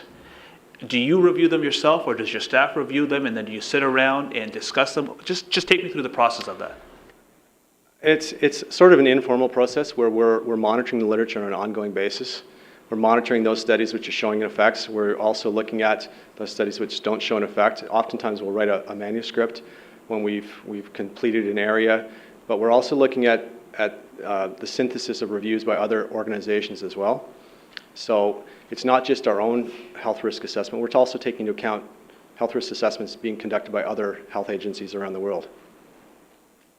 But then, is there some point where a group of you collectively come together and determine, yes, this does cause cancer, or no, it does not cause cancer? Yes, it would. We certainly would have discussions, and we would involve policy discussions with our management and such. But Here's what I don't get. When we make a decision, we review all the information, we have a debate, and then we give a conclusion that we vote on it. I'm just trying to understand how you come to that decision that it doesn't cause cancer. So far, you've told me that there's some discussion. Is it a vote? Is it, is there a peer review and then you put it to a vote? Do you call in, or what? Just help me here. Yeah, so we have a discussion amongst our staff. We determine what we consider to be right in the risk assessment. We write up the basis of our review of the literature. We send it to our management for approval, and their consideration is then sent to the Royal Society of Canada for their evaluation of it as well, for the adequacy. So it does go through a couple of steps of review. And also, I mean, our reviews are not independent, as I mentioned, of those other reviews conducted around the world, and this is not done in isolation. We're meeting with international colleagues on these issues. So, I mean, it's not just a couple of guys sitting around. No. So who has the final decision? You said that it gets passed up. Who has the final decision to say, yes, it causes cancer, no, it doesn't cause cancer? I don't know, Beth, would you like to answer this one? Yeah. Well, we make our assessment and Hold on. Look, the thing is, I'm not being argumentative, and I know the mayor's going to shut me down. But you, on the one hand, you said, we have an assessment, we have a discussion, and then we pass our reports up. And then you're coming back and saying, well, there's an assessment. Someone at the end of the day has to say, yes, this is a carcinogen, or no, it's not. Who is that? yeah, sure. I don't think it's quite as simple as that, a vote, because, well, I think the best example is the meeting that James attended where they discussed, EMF and the carcinogen, and is it or not, and they took 5 days and they reviewed all the, and so in a sense, it's very much like you described it. There's discussion, debate, and a vote, and at the end of that vote, it came out as 2B. And so that's done at a smaller scale, whether it's within the organization or with the international community all the time. But it's an iterative event as new information is presented. Thank you. So I appreciate now that there is some vote put to place. Would it be fair to say that in that vote, there are some experts that are dissenting, that would disagree with you, and they would argue that it is a carcinogen? At the IARC process, it was Where you guys make your decision body, your process. So wherever that decision is made. we discuss all of these papers amongst ourselves, and we generally come to the same conclusion. I mean, certainly there could be dissent, and we would discuss that, and if we had dissent amongst us, we would send it to management based on our own recommendations on both sides, and we'd hope to have a resolution. But, I mean, we're looking at the same literature as everyone else. I mean, this is far from being causal for carcinogenicity. There's really very little evidence to suggest that at this time. Okay. The other thing that I want to ask you about is about jurisdiction. Health Canada has seemed to take the approach here, and I'm not sure if you're relying on the Radio Communications Act, but that a municipality cannot raise a safety concern when it is protesting against one of these towers coming up. What's your authority for that? Okay, first of all, Health Canada has no authority in radio communications, full stop. That is entirely an Industry Canada matter. And the citing policy that was referred to, which excluded comments on Safety Code 6, was not at the request of Health Canada. So this is an Industry Canada policy that the Industry Canada would have to discuss. Right. Would you agree with me that Health Canada does not have exclusive jurisdiction over health? I don't think I'm the right person to answer this question. Well, do you have a lawyer here who knows the Constitution? Because as far as I know, this is, it's split over the feds and the provincial government. Well, Safety Code 6 really has no direct powers in itself. It's only through reference that it has any guidance. Okay. Councillor, I wonder if it'd be helpful, the way I heard you ask the question, you asked him why I think I heard you say you want to know why or on what basis Health Canada said that municipalities' health concerns weren't relevant. And what I heard was Industry Canada said that Industry Canada regarded municipal health concerns as not relevant. I didn't ever hear anybody say Health Canada disputed if the distinction matters. Okay. Councillor Giddings. Thank you, Mr. Mayor, and thank you for being here this evening. When I hear things like some uncertainty in terms of long-term use, and the World Health Organization in May of 11 warning that mobile phones should be classified as possibly carcinogenic, I'm pleased to see that in, next year some point we'll come out with the new standards. Is that the right word?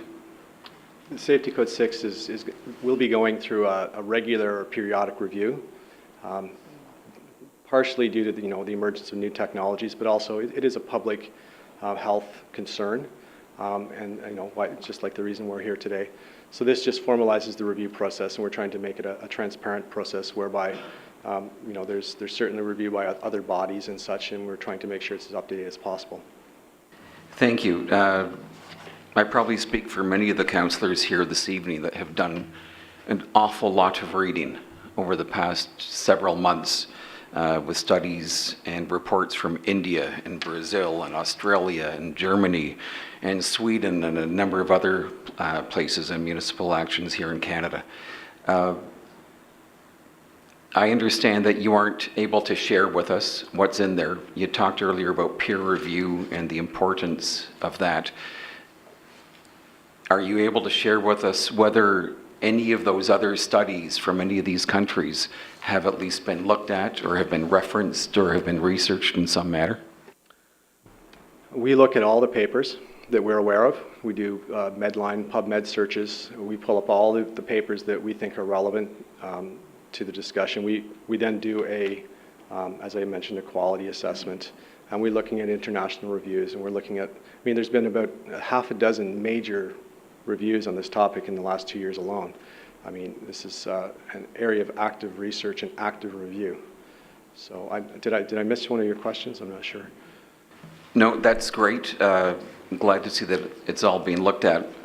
Some of the studies are calling for reduced use, whether it be of towers or of the strength of those. Are you aware of whether there's new technologies or new standards that will allow that to occur, may not have the need for as many towers? That's not really my specialty in network design and such. Industry Canada would probably be better to ask. There are certainly some options for how towers are sited. It's my understanding there's different construction designs and such, but that's out of my specialty. I'm sorry. May not be a fair question.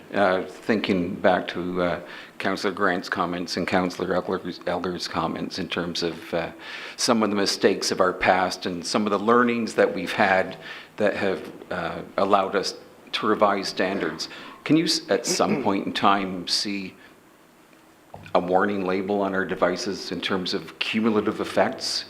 Because what I seem to be hearing is that it may not be one source. Some sources have higher EMFs than others, but at some point, can you see us heading in that direction? Not with the science we have now. First of all, that wouldn't be Health Canada's mandate because we don't regulate cell phones or other wireless devices. We could make a recommendation to Industry Canada, which would be their prerogative to enforce. No, the science we have now doesn't warrant that. I can never say what's not going to happen, but I can assure you, I live in this environment, my family lives in this environment, I have children, who have exposures. I mean, we don't live in a bubble.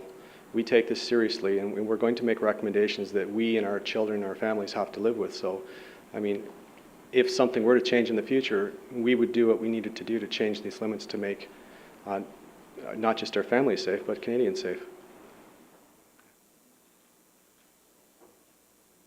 Councillor Knoll. Thank you, Worship. Most of my questions were answered for Health Canada, but I do have 2 points of clarification for our friend who's probably getting very tired. And I would like to ask our friend from Industry Canada when that time comes up as well. So my points of clarification are, first of all, there was a bit of conversation about depolarization, and I just wanted clarity on that. That was more of a physics lesson rather than a cautionary tale about cell phones, because you were talking at something at a much different... Yes. So that's not, we're not talking something in the same bandwidth or in the same frequency range as cell phones would be. Is that correct? That's correct. Okay, so I don't want anybody walking away thinking that they're going to be, you know, that this is an issue. Okay, that's number one. Number two, I wanted to clarify something. From an epidemiological point of view, is there a distinction between sources of RFR from your perspective? So is RFR across the board? Are you looking at like all sources, or is there some specific characteristic to cell phone radio frequency that is of particular interest to Industry Canada? Not necessarily the siting of towers, but the characteristics of that radio frequency. Is there something specific to it? Because we heard earlier that it's a new technology and we really don't know what it looks like, but from what I've read, radio frequency radiation is radio frequency radiation, and that it's been around us for a while. So is there something that we should be looking out for in particular around RFR from cell phone base stations and or cell phones themselves? No, not that we know of. Okay. When you refer to epidemiology, if you were to do a study, an epidemiology study, you want to look at exposures which, the highest exposures. It's the most likely chance of seeing an effect. So that's why the studies have mainly been done with cell phone users. So based on that, then what you're telling me is that the potential impacts of radio frequency on human health need to be if we're going to start looking at them and be more concerned about them going forward because of the proliferation of devices, we have to look at them in their entirety. We look at the radio frequency energy. But I mean, even as society, if we're concerned about, if we're starting to express serious reservations about radio frequencies emitted by cellular devices, we need to start looking at radio frequency emissions from all devices, whether it be Wi-Fi, microwave ovens, baby monitors, whatever. Would that be an accurate statement? Well, certainly when we establish our safety limits, we are considering all frequencies and all exposures combined shall not exceed our limits. So yes, we're looking at it generically as RF energy. We don't look at which device emits it. But you're not the cell phone radiation expert. In other words, I know a great deal about the literature, but there's nothing specific about the frequencies from cell phones that would cause us to be more concerned than frequencies slightly above or slightly below. Great, thank you very much. That was very helpful. Thank you, Councillor Knoll. I have several second-time speakers, and I have a question. Councillor Adams, sorry. We didn't see you. That's okay. I was waiting my turn, that's all. Being so patient. Well, I knew that most of those questions were going to get asked, so I wasn't going to be jumping up and down. The only question that I wanted to ask you was, we've got a letter here from our Member of Parliament saying that based on the precautionary principle, a reasonable first step would be to remove any antennae that are currently placed close to homes. And if you go on, it effectively means that you'd remove all the antennae anywhere in any residential area, which means almost all of them in Oakville. Does the Minister of Health support that?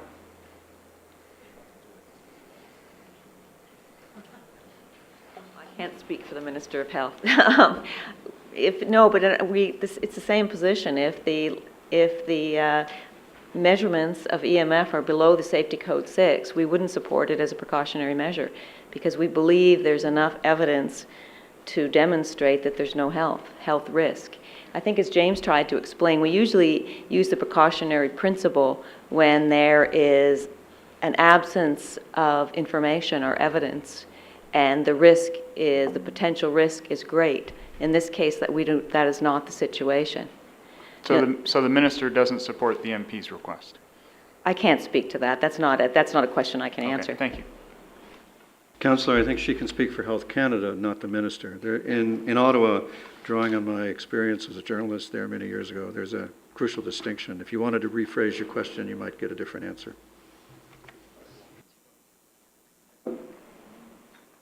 In that case, if there's only second time people, I just have a couple of questions. I did understand Ms. Peterson to say that Health Canada wouldn't support that position, that you're standing, Health Canada stands on Safety Code 6. Okay, and Mr. McNamee, earlier when Councillor Elgar was asking you questions, he was asking, his questions led me to want to re-ask, at what level, at a base, how much signal would you have to encounter as a human being near a base station or wherever to obtain the body heating effect that you speak of, or the tissue heating effect that you speak of in Safety Code 6? In part of your answer, I took you to say that it would have to be 50 times the level specified in Safety Code 6. So for the frequency whose Safety Code 6 level is 10 watts per meter squared, does that mean that you'd have to encounter an energy level of 50 watts per meter squared to observe the tissue heating that you described? I think it would be 500 watts per meter squared.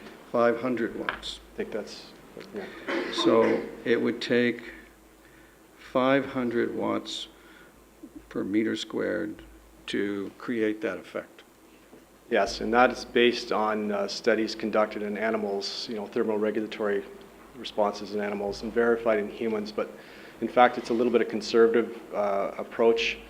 Humans are actually better at thermal regulation than a lot of the animals that have been tested that developed this. So in fact, you probably wouldn't even get it at 50 times Safety Code 6. You'd need a higher. Sorry, couldn't hear you. You probably would need a higher exposure than 50 times Safety Code 6 to actually induce any heating effects. So you might need even more than 500 watts per meter. That's your information? All right. And this taking it down by 50 or more, is that an example of Health Canada using some variation on the precautionary principle? What's making you drop, what do you call the policy or the reason that you observe it at 500 or more and then drop it down to 10? These margins of safety are quite standard for a lot of health organizations when looking at radiation, and certainly for non-ionizing radiation for this electromagnetics. This is pretty much the standard. It's been around since before I was involved in this issue, and was deemed at the time to be an adequate margin of safety. Based on 30 years of research since, the failure to document any established health risks or health effects, using exposure limits at that level, it adds additional credibility and evidence that those exposure limits that were originally based with a 50-fold margin of safety are adequate for the protection of the public. So, all right, thank you for helping clear that up for me. Councillor DeMoff. I just have one further question. You made a couple of comments, never be able to prove there are no negative health effects. Little evidence at this time and the science we have now. And what has always bothered me about this issue is when you go back and look at things like smoking and asbestos and children who live under hydro lines who have higher leukemia rates, and at one time all those things were considered safe. Our friends at North Oakville today ran an ad showing more doctors smoke Camel cigarettes. I mean, that was quite common, and we laugh about it now, but it was quite serious. There was no science at that time, right? You've talked a lot about 30 years and 50 years of study, but cell phone use was not, nor were cell stations nearly as prevalent 30 years ago, 20 years, even 10 years ago today. So I guess my question to you is, what is the process Health Canada uses to change your policy on things like urea, formaldehyde, asbestos, because you do change your policies from being safe to being unsafe. So what's the process that makes something suddenly move from because the science will always be there saying not everyone gets lung cancer from smoking, but we all know that it can cause lung cancer. So can you take me through the process of what, not to make it safe, but where you make the determination that it's no longer safe? Well, it's not easy for me because I've worked on EMF since I started at Health Canada 15 years ago, and I haven't worked on any other files except for this issue. I have no experience with the tobacco issues or any of the others. Perhaps you shouldn't answer. Is there someone else that can answer that for us then? Did you want to speak to this, Beth? Well, I think I should actually give you a document. It's a risk assessment process, and we actually have a Health Canada sort of decision-making process that goes through the risk assessment, and I think that's the process, but it's looking at all the evidence and coming to a conclusion very similar to the questions I was asked before, really. You know, it's examining all the available science, and then it shifts as science changed. But as James has been saying, we've got 50 years of science here.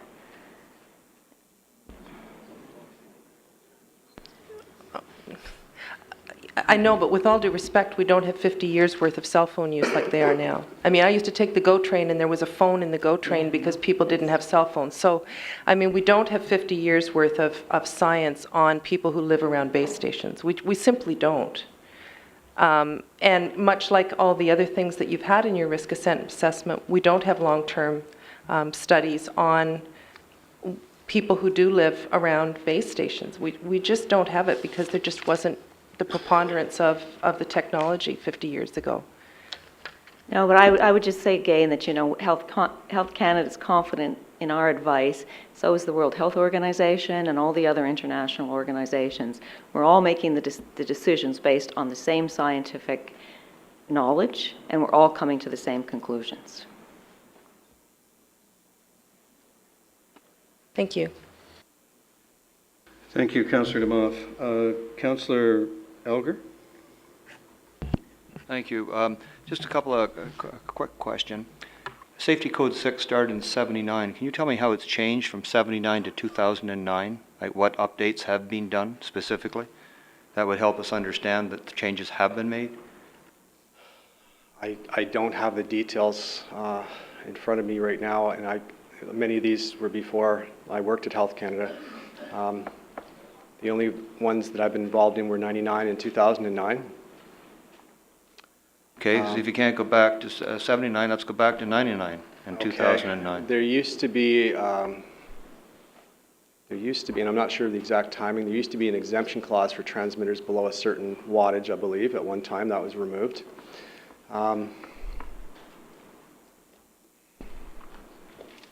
You got me stuck on this one, but I could certainly provide you a list of the changes over the years if you permitted me to provide you that information at a later time. I think it would help because I think there is the feeling, and a lot of anything political and government, everybody figures they're about 20 years behind the times. And I say that seriously, the public's always normally ahead of the curve. And it would be good to have that information to show that that is not the case. I appreciate it. Thank you. Councillor Robinson.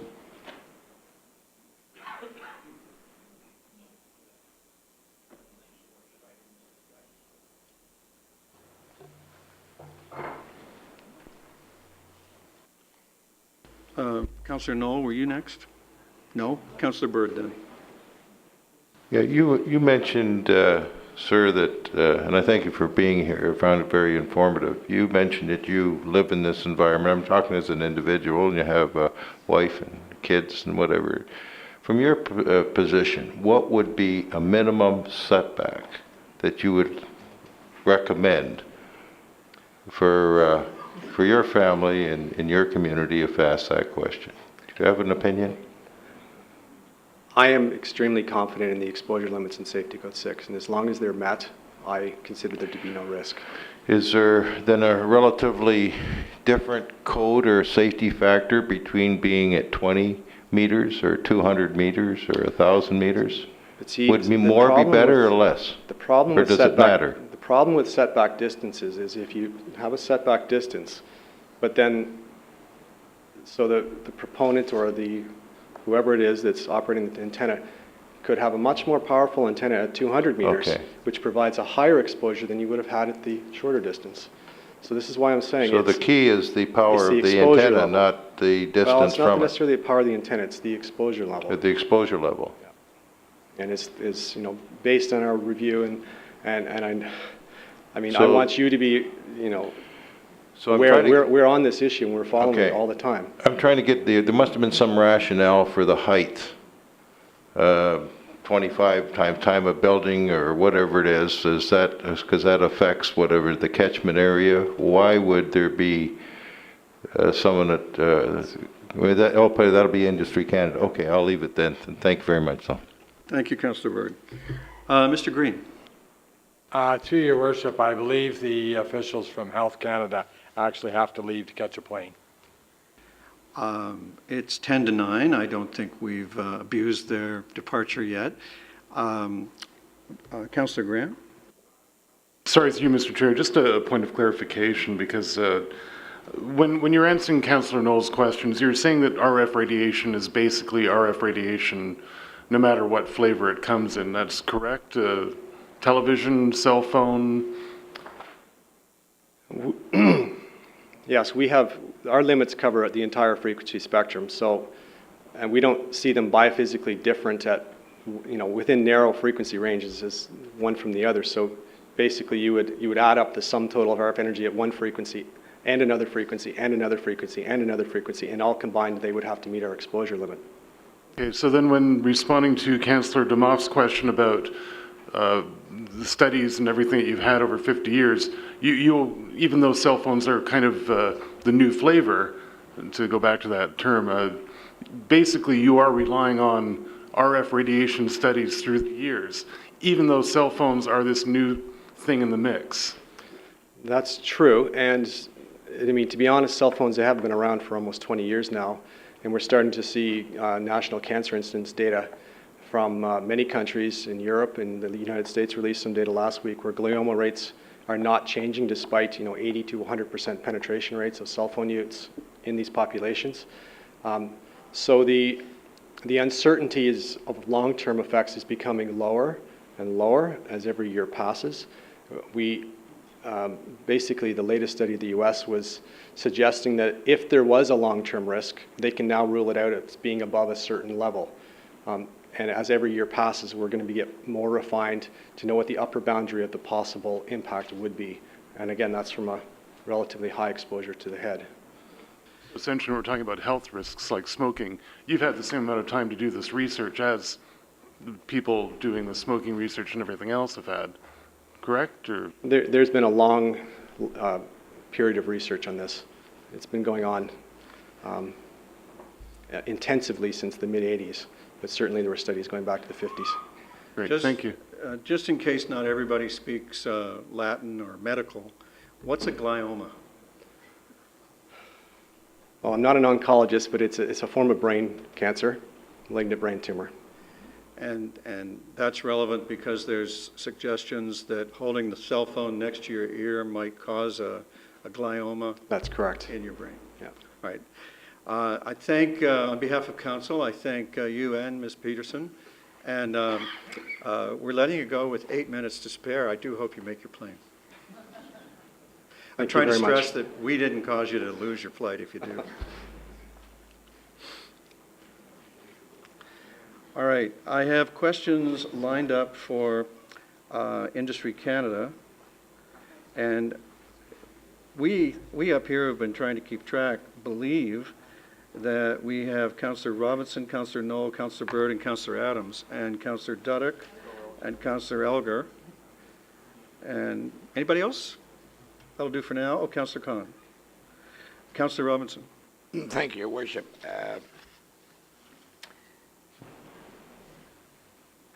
Mr. Holt, is it? Yes, sir. H-O-L-T? Yes, sir. Thank you. Is it possible for us to see and have a copy of Industry Canada's terms of reference pertaining to this issue? Terms of reference, I don't understand what you mean, sir. Well, the guidelines that you work by, there must be something.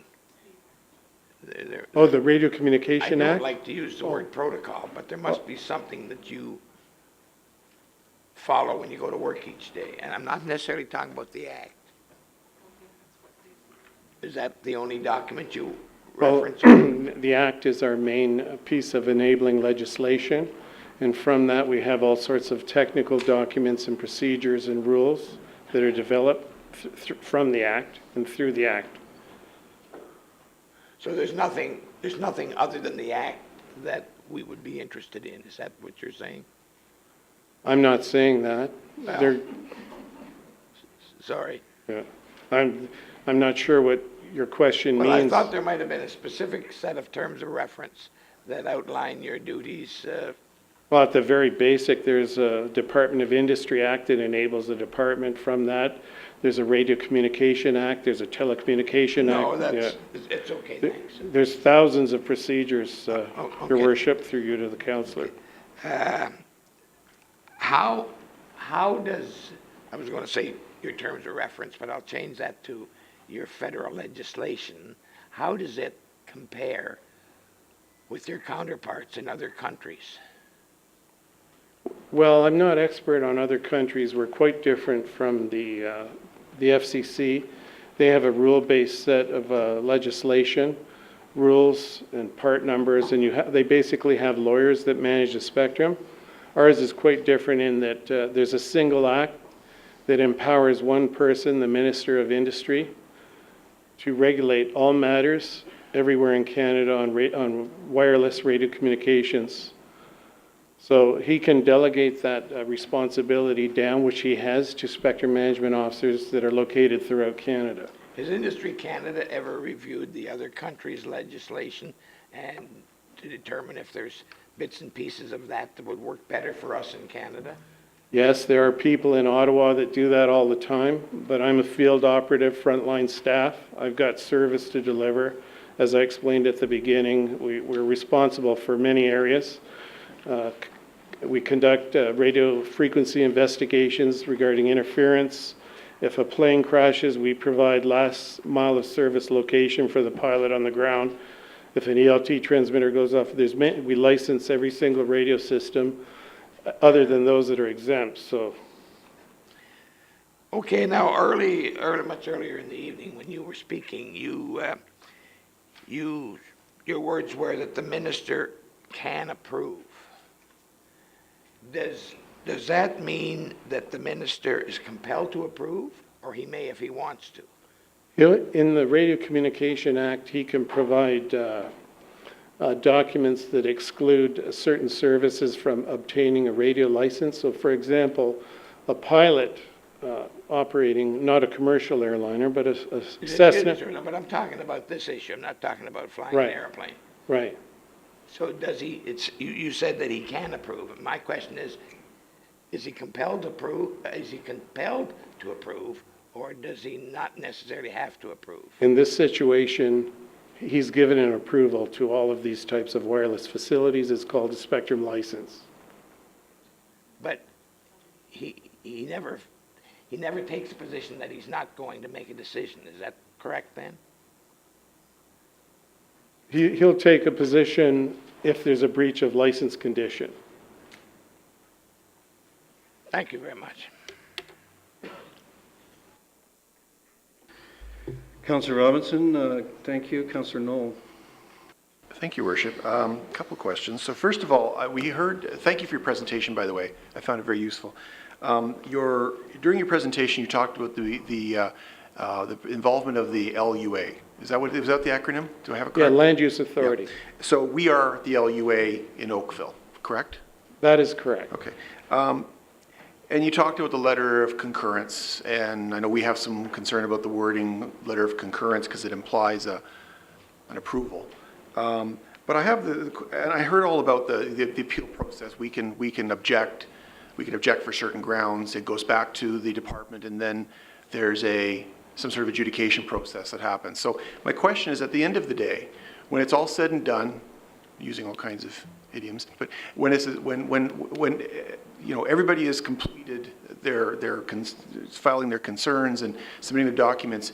Does the LUA actually have the authority to say no? No, sir. Okay, so has an LUA ever been able to convince the minister to say no? Probably. I know that in my tenure in this particular position since 2007, I've had 5 impasses. In 2 of the cases, the one in the towns of the Blue Mountains up in Georgian Bay, we've reduced the size of the antenna to acquiesce to the Niagara Escarpment Commission. In the city of Hamilton, I've actually had them reduce the height of the radiator to deal with public concerns, but in that particular case, there was a water tower nearby that Hamilton wouldn't offer up. There's literally tens of thousands, or approximately 15,000 wireless facilities, so it's a very small number of them that go to this type of impasse. Our preference is to work the issue out, to deal with the problems, and not to put ourselves in the position where we have to call a carrier before us and revoke the license. Right. I'm just trying to ascertain what kind of stick we have at, when it comes right down to it. So if we pass standards and we insert ourselves into the regulation business of radio frequency transmissions in Oakville, what kind of stick we actually have. And what I'm hearing from you is that really all we can do is we can comment. We can't actually say no. If there were a critical area that you were trying to protect, you could say no, and you would likely get, in that hypothetical situation, full support. But if you put a 200-meter blanket setback, which I've seen the maps, has the effect of only allowing installations along the QEW corridor, that would be a problem for the department. Okay, because in effect, there'd be areas where cell phone towers could not go in. And I mentioned the demographic, the number of phones that are likely operating in this town. Right. So you anticipated my next question, because it was going to be, based on that 200-meter limit, would the department be supportive of such a condition or such a bylaw? No, we've generally not been supportive. When my staff and myself comment on protocols, and when we see that under development, we'll often point that out. We don't have any jurisdiction to regulate land use authorities per se, but we do have exclusive jurisdiction over wireless communication. Right. So we may be asked to give guidance to either yourselves or a proponent. If that type of issue hypothetically were to come into conflict with the placement of a site, and we would likely rule in favor of the proponent. Okay, so let's talk about Oakville specifically, and you've been with the department for a few years, I suspect. 1978, sir. In this zone, so you're familiar with Oakville. I was in Toronto for most of my career. Right. How long have you been working with our fine staff in Oakville to deal with issues that come before? I took this job on in 2007. So you've had a few years of dealing with our staff and getting concurrence letters from the town of Oakville over the years. Yes, sir. And have they generally, have town staff generally provided good advice to the department? Very good. And can you give some examples of potentially what some of that advice may have actually achieved in some siting issues? Well, there were 2 situations recently where the carrier had put the facilities in on property that wasn't necessarily theirs. And quickly with a phone call, that situation was rectified. We know that one, yeah. Yeah. So that's a type of, when the carriers make an error, we certainly act upon it immediately. So from that perspective, then the advice from the town is quite useful in terms of understanding the lay of the land. We're not land use planners. No way can we compare with what they know locally. And that's why we need them. Okay, that's been very helpful. Thank you. I'm going to ask you a question that I asked our friend from Health Canada, and that is, cell phones are a relatively new technology in the grand scheme of things. I mean, it's certainly newer than shortwave radio. But I want to understand from a scientific and engineering point of view, is the radio frequency transmission characteristic from a cell phone, all things created equal, if they were on the same channel, within the same frequency spectrum, all things being equal, are the characteristics of cell phone transmissions different than, you made the comparison earlier about the fact, or you mentioned earlier that most cell phone transmissions take over a lot of the UHF band from the old TV days. Yes. Are those transmissions different than, for example, when City TV was Yes. broadcasting in the old days? They are different? I understand your question. Okay. The television channels that I referred to, giving my birth date, 1955, they have complex modulation. They have AM, FM, vestigial sideband, phase modulation. The wireless router has spread spectrum that the military uses. What you're basically talking about is the differences in modulation between them. They're all very complicated, but it's actually the waveform itself, the RF energy, that causes the heating effect, and I don't want to get into that. My colleagues that were before me have the expertise in that area. But the delineation is between non-ionizing and ionizing, and that's roughly around the ultraviolet spectrum of just above what our human eye can see. Anything below that is considered non-ionizing, so certainly all of the cell bands, the highest one is about 2.2 gigahertz paired with 1700, and I won't go on ad nauseum as to what the other ones are unless you're interested. Yes, I'm interested. No, I'm just, I don't want to go into that level of detail. But at the end, so the bottom line though is that the waveform, was the term, the waveform that is the radio frequency waveform. The radio frequency waveform that is I guess the most significant consideration in terms of health effects. Is that correct? That's the most. In terms of tissue that's heating. where most of the research has gone. Okay. Like a 1,000,000-watt UHF television base station before the internet wasn't a concern, but we all live beside it. The cell phones have been around for 29 years, and now we have the internet. Right. So now let's talk about that for a second. So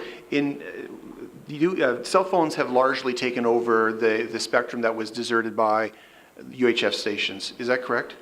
The earliest ones that came on board in 1983 took on 14 television channels between channel 70 and channel 83. Right. And in terms, so using that as a comparison then, what was the transmission capacity? What was the typical transmitter size of a television station? A UHF TV transmitter would be approximately 1 to 3 million watts. There's a whole raft of them on the CN Tower. Right. There's a whole raft of VHF television transmitters on the CN Tower, and there's a whole raft of FM broadcast transmitters also on the CN Tower. If I were to hazard a guess, there's more than 20 million watts radiated. From the CN Tower? Yes. And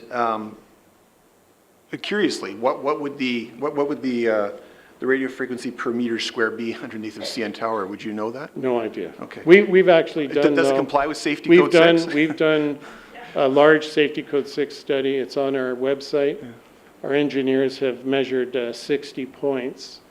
The highest area that I recall being measured was in the grounds of Metro Hall, and it was 10% of the safety code 6 value.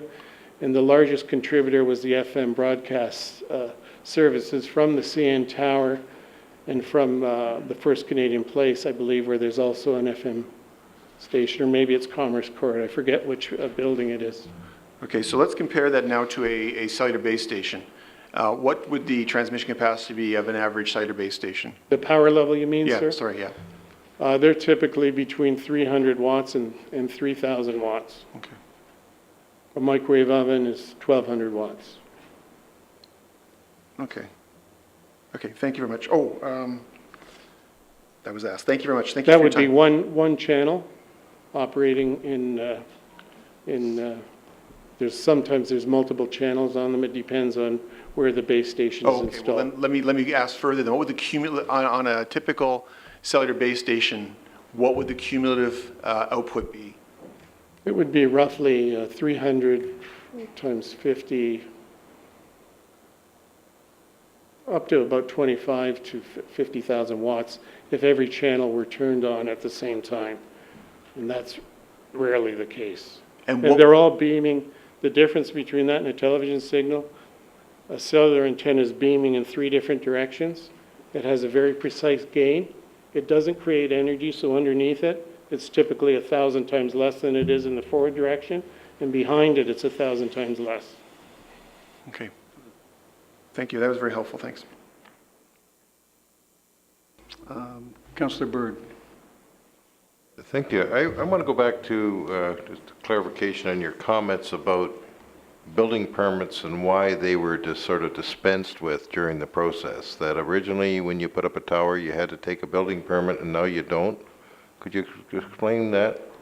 At the beginning of the process, it was always clear to us, but some carriers would go in and, you know, if the requirement was to get a building permit, they would do so. They would subject themselves to the provincial legislation, in other words, the Ontario Building Code. Because they're federally regulated, just like a railway or a Pearson International or broadcasting or wireless, they're governed by the National Building Code of Canada, and the Minister of Labour enacts that through the federal equivalent of the Occupational Health and Safety Act that you'd be familiar with at the provincial level. So they do get a permit, but it's certainly not at anything with the local level. It's at the federal level. He They just doesn't have issue- to say this is in compliance? The minister Okay. does not issue Now- a building permit. Okay, what is the average cost of one of these towers? Would you have an idea? Best left to the industry, but I've heard it bantered about between anywhere from $250,000 to $1 million per installation. Right. Now, a resident indicated that that investment, and I guess it's a business, it's part of the telecommunications and part of it, that that's the business that they've now decided to carry on at this location, which wasn't there before. Do they pay any taxes on that? I know municipal taxes or federal taxes on that investment? We only get property tax, so. I would assume their corporations are subject to all of the tax laws. They would pay HST, any taxes, any fees that you asked. If they had a profit, they would pay income tax. You believe they pay a property tax Well, I'm not on certain, that? I'm not certain about that. If, I would imagine on their own property, but I'm not certain.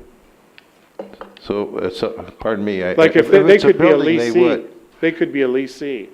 Okay, so there's certainly an enhanced value in an investment somewhere on that piece of property, and therefore, for the municipality that receives these things, it would get revenue from someone, you would think, for that investment?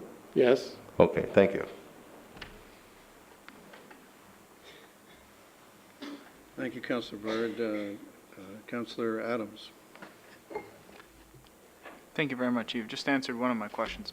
And you sort of answered, or partly answered, I think, one of my other questions, which was around how often has Industry Canada turned down an industry request when it gets to an impasse? So first of all, you said there were a very small number of cases where you get to an impasse. Yes. And then you went on to say that what happened in each of those cases was there was a modification to the request, but I didn't hear you say any of them got turned down. That's correct. In 2 of the 5, there were modifications. I can't recall an actual license revocation, but that's not to say that proposals have not been withdrawn or that stations have not been removed, but not necessarily caused by myself taking action. It could be done on the carrier's own volition. Okay, so, but when they've gone to Industry Canada and said, we still think we need to have this tower in this location, they've always gotten something, even if it's a modified version of what they wanted. Generally, when they do that, they'll have a very detailed engineering brief that'll outline why their customers want the facilities in that location. It'll be based on coverage, it'll be based on capacity, it'll be based on interaction with the network and the other base stations. We have the engineering staff to review it, to make adjustments, to look at any margins that they're suggesting that they need. And if need be, if we thought that they were being frivolous, we could send them out the door immediately. Okay. And so if we use the 200-meter setback, and I think you've seen the maps because you've been in discussions with our staff. Yes. Which effectively means that we don't have new towers placed in any areas other than the corridor along the QEW, basically, and in a few places up farther north that don't yet have residential in them. What would happen in that case? Would we get carriers coming forward, coming to the town, we telling them, sorry, we're not even going to look at it, they'd come to you and say, we're at an impasse? No, they would come to us and we would say use a default protocol that Industry Canada has, which means they would have to follow every step in the CPC, public notification as per the culling limit in the CPC, answer all the questions to the public, have an information session as per the CPC. At the end of that, we would ask the LUA whether they had any concerns.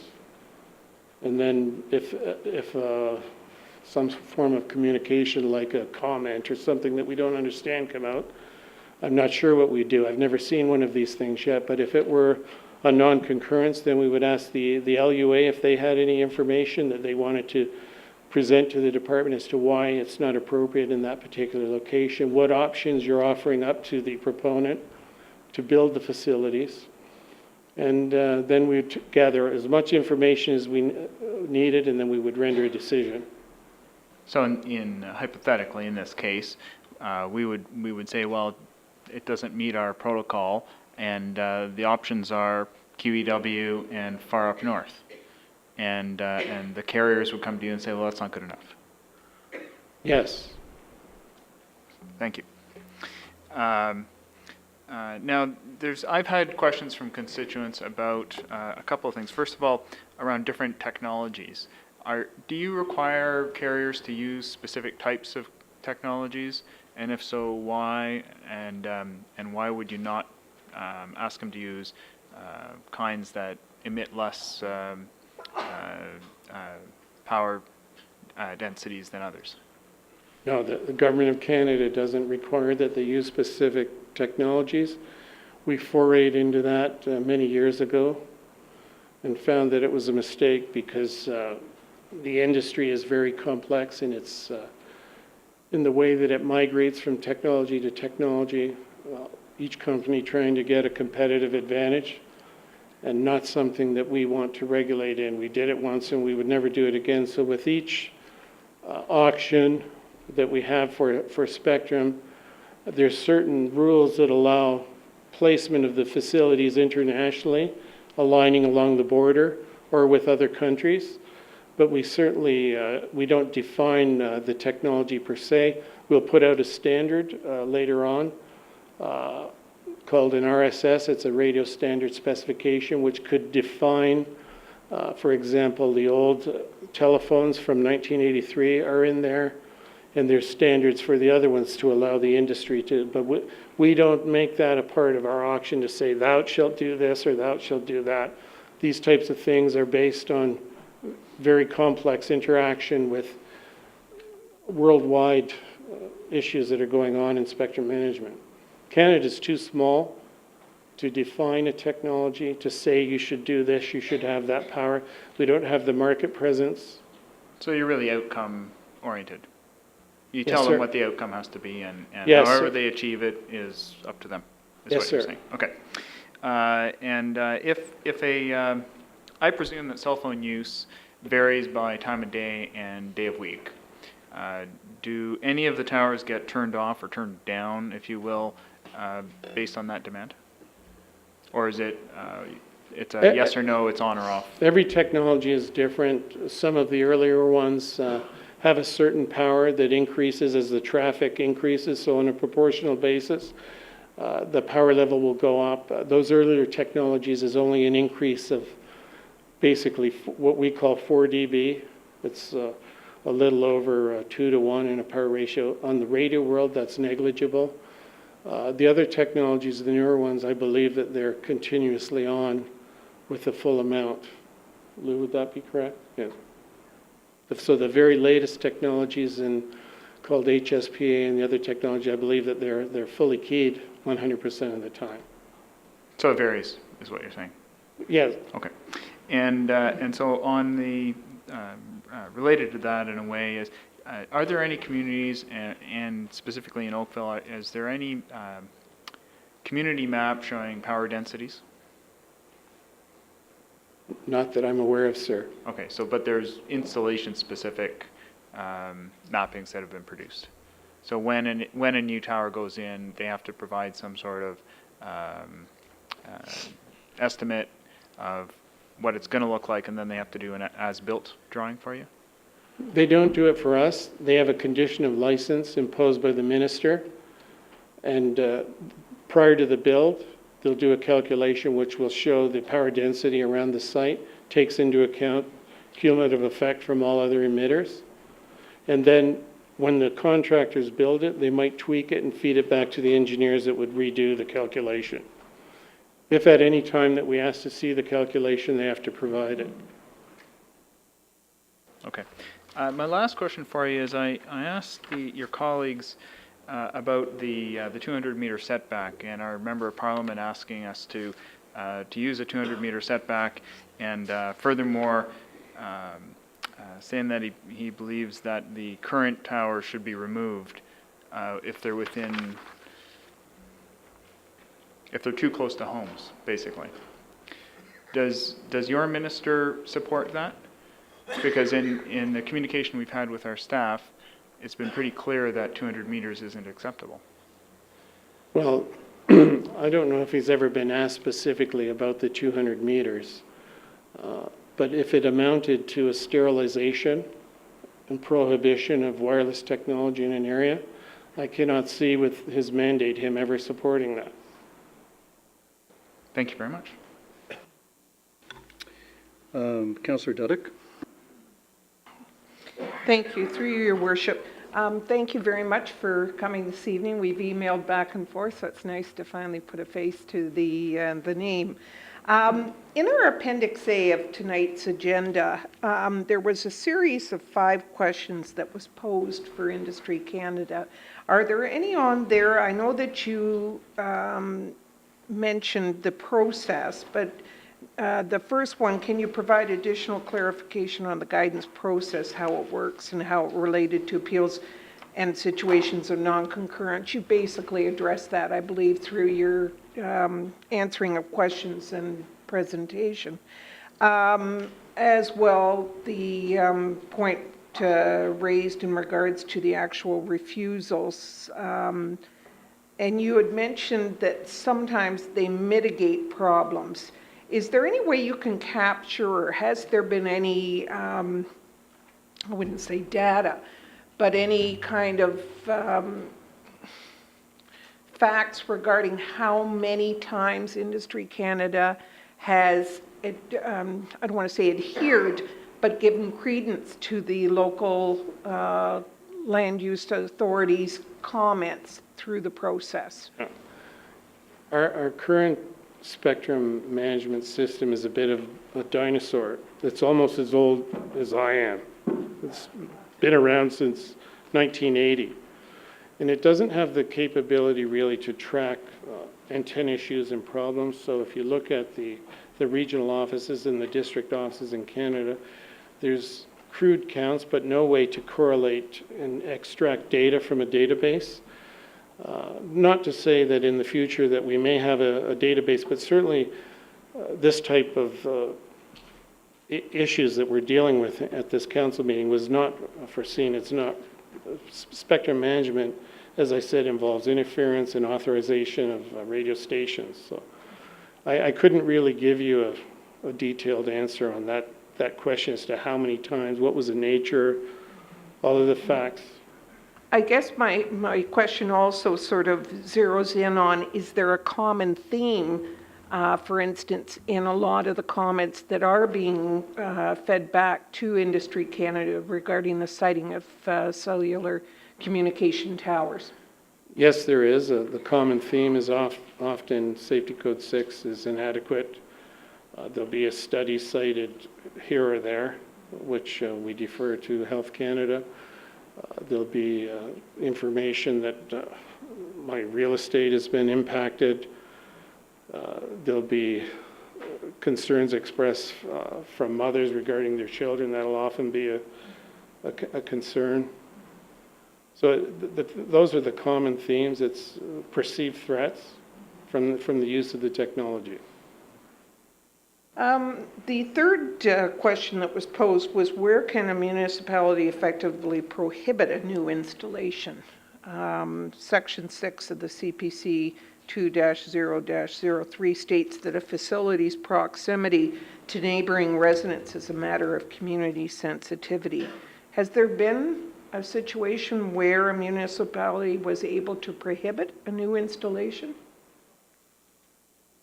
When that type of situation occurs, for example, if the carrier were trying to putting something right in on a property lot line, right in the boundary, or do something like that, we would want to work with them quickly to look at the issue, look at the problem. But oftentimes it will be a decision in the center of a commercial lot or an industrial lot, and there'll be residences bounding that area. So that's the intent of the consultation process, to look at some of these things quickly, root out the issues, and try and sort out some form of, adjustments or modifications, because the fact is that so many of us want this technology to keep in contact and to use it for whatever reason. It doesn't work without the base stations. I guess the question then sort of leads to, and it was sort of referenced earlier on, about cell phone use. We have a choice with a cell phone, whether we use it or not. And I guess what some of the residents that I've been speaking to are concerned about is, with these being on 24/7, they don't have the opportunity to have a choice.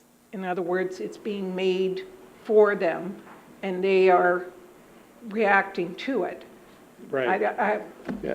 Well, the signals are ever present. Everyone in the room that has a device has a fair amount of signal coursing through their body. If they're receiving, it's also transmitting back. There's numerous emitters around here. I don't know which. If I did a spectrum analysis, I could tell you what's around here, and I could measure it. We use about $100,000 equipment to do that, and electrical engineers that are well trained. So, that's basically what I can say.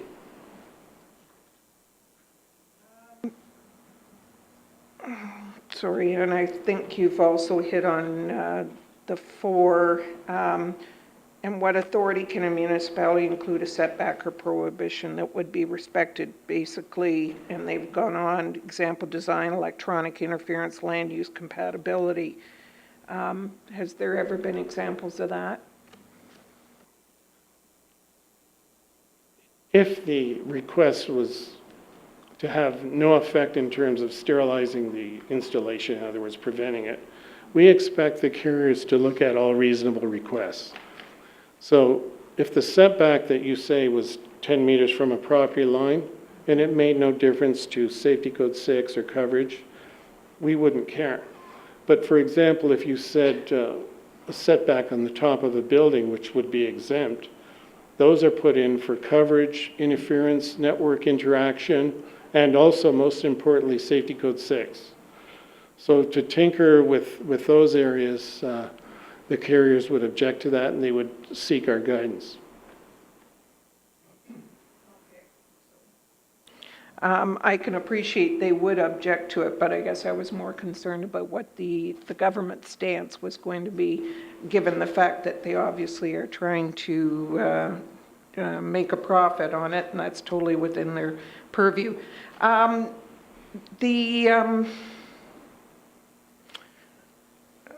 So many other questions I'm here. Turn on everyone. Is there any monitoring done on the towers once you approve it? And if so, who does it? We would be responsible for doing it. We have monitoring that occurs for traffic utilization for other users, not the carriers. We don't monitor it for safety code 6 unless we believe there's an issue. So we've done so many measurements, and the engineering science behind predicting what the power level is well understood. There's a lot of margins of safety when they do the prediction. And we've literally done hundreds and hundreds of measurements, so we know what to predict when we go out there. The fact is that what we're going to see is generally hundreds of times below what's been predicted.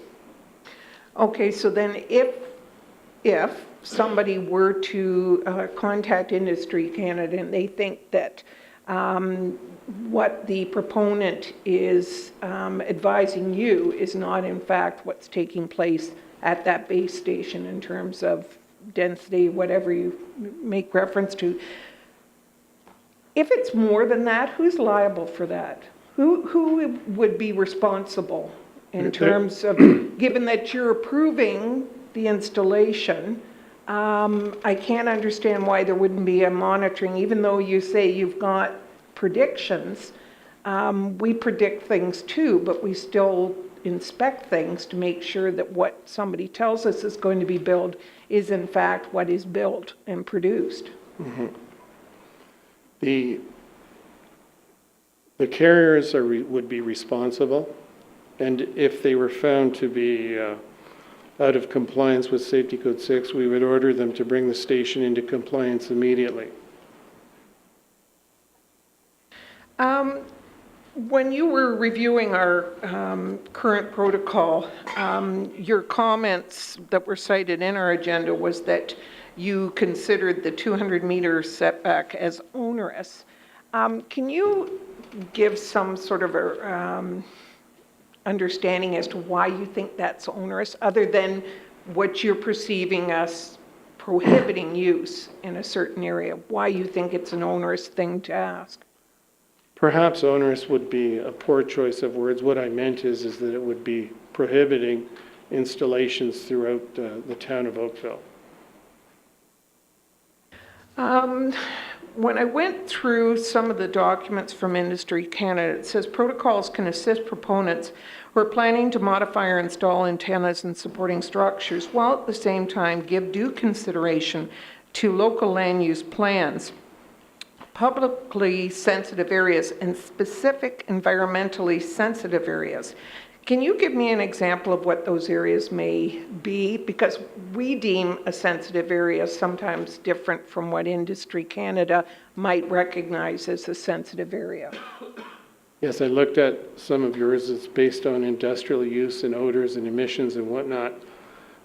For us, given that the tower, the government of Canada's position is that the tower is safe, the primary issues for us would be aesthetic issues, protecting culturally important or historical areas around Oakville that you don't want. For example, if you had a statue or historic buildings that were built 150 years ago and you didn't want a cluster of base stations around that, and you had that in a protocol and specified that clearly, and there were areas in Oakville that were like that, and the carrier comes to you and says, I need it right there, it has to be there.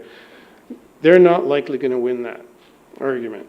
Like, there could be trade-offs. We're going to look in a lot of detail what the trade-offs are for their network performance and those types of things. That's what the protocol, having your own protocol, gives you the advantage of specifying what it is and protecting it.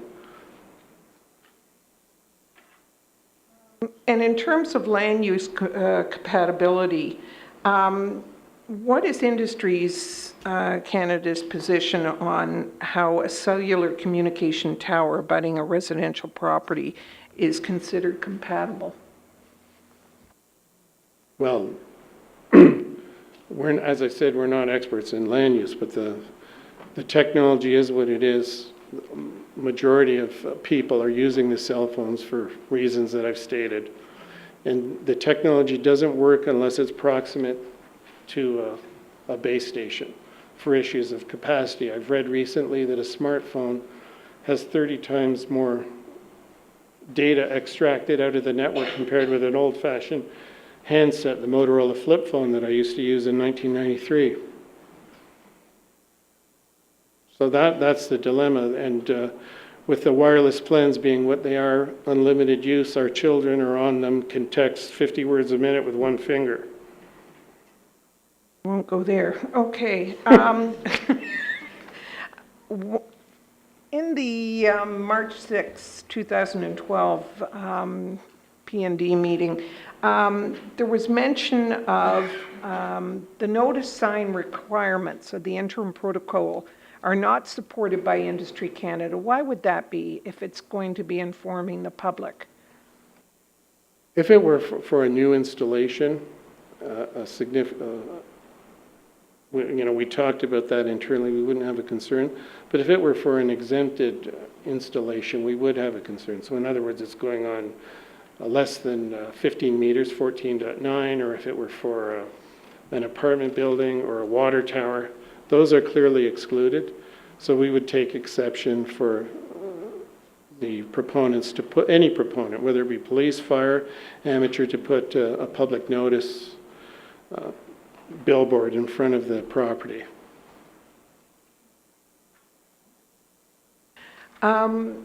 Also on that, in that same report or agenda rather, there was reference of power density calculations at the application phase is challenging for the industry as the equipment powering the antenna has not normally been chosen at that point.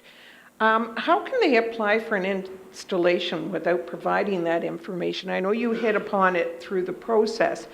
Where does that, I'm puzzled how somebody can come in and apply for something without providing you that information from the onset, because it justifies why they need it there in the first place? When they go on a hunt, they'll have either a capacity hole or a coverage hole. So they'll send a real estate team to find it. Now, they haven't done a detailed engineering design at that point, so they won't have the Safety Code 6 calculation. They don't do that until there's a good probability that that team can deliver on a site. Once they have the site, then they can do all of the network interference calculations and the Safety Code 6 calculations and look at all of those things in detail. So that's the general order of the way things would happen. From us, they have a spectrum license to build anywhere in Canada. So that's what a spectrum license gives you. It gives you geography and frequency. And last question, are there any restrictions regarding individual homeowners erecting towers on their residential sites? Because this has been raised with many members of the public, that a neighbor wanting to recoup expenses similar to renting out a room or whatever would say, well, why don't I just put a tower in my backyard and I can lease it to Bell or Rogers or any of the other proponents? Well, certainly in an urban lot, 30 by 50 or 50 by 100, we would, I would certainly take a dim view of that as a director in the department. I believe that my boss would. In a rural setting on a 10-acre lot, it's sort of a different bailiwick, a 50-acre lot, 100-acre lot. Okay, that kind of concerns me when you say a dim view versus no, that would not be permitted in an urban setting versus a rural, which I can appreciate. Rural is a whole different ball of wax. I'm just thinking in terms of intensification and all the various other things, the thought of a cell tower in the backyard isn't really warm. If Rogers were to try, or any of the carriers tell us to try and put an antenna where there's 4 feet between houses and jam one in there, I would do everything in my power to stop it. Thank you very much for coming tonight. Councillor Elgar. Thank you. I noticed throughout this evening you've talked very positively and about land use authorities and land use planners and your view of protecting historical things. I also sit on the Niagara Escarpment Commission. I've been on there for a while. I'm also very familiar with the Talisman cellular tower proposal, where we almost unanimously voted against that tower, and we received a letter back which kind of helps put it in perspective. And I'll just read you a little quote here. As you know, Rogers Wireless operates a federally regulated undertaking, and as a result, it is not required to comply with the Niagara Escarpment Plan or municipal zoning. I ask you, how important our land use planners municipally or under the Niagara Escarpment Commission, which is a UNESCO reserve worldwide. What control, and why are we wasting our time talking about it if in fact we have no control and it's specified? And I think you're very familiar with it, and I know you, yes, and I'd like your comments as to why we're wasting everybody's time here tonight and tomorrow night if in fact we have zero control. Because that's really where I feel we are right now. We are the ham in the sandwich. We have no control. Do we have control or don't we have control? It depends on the situation, sir. I can give you an explanation based on the example or the town of Blue Mountains, if you wish, from my perspective, if you're interested. Well, I would like to hear the Blue Mountain, which is the Talisman Resort.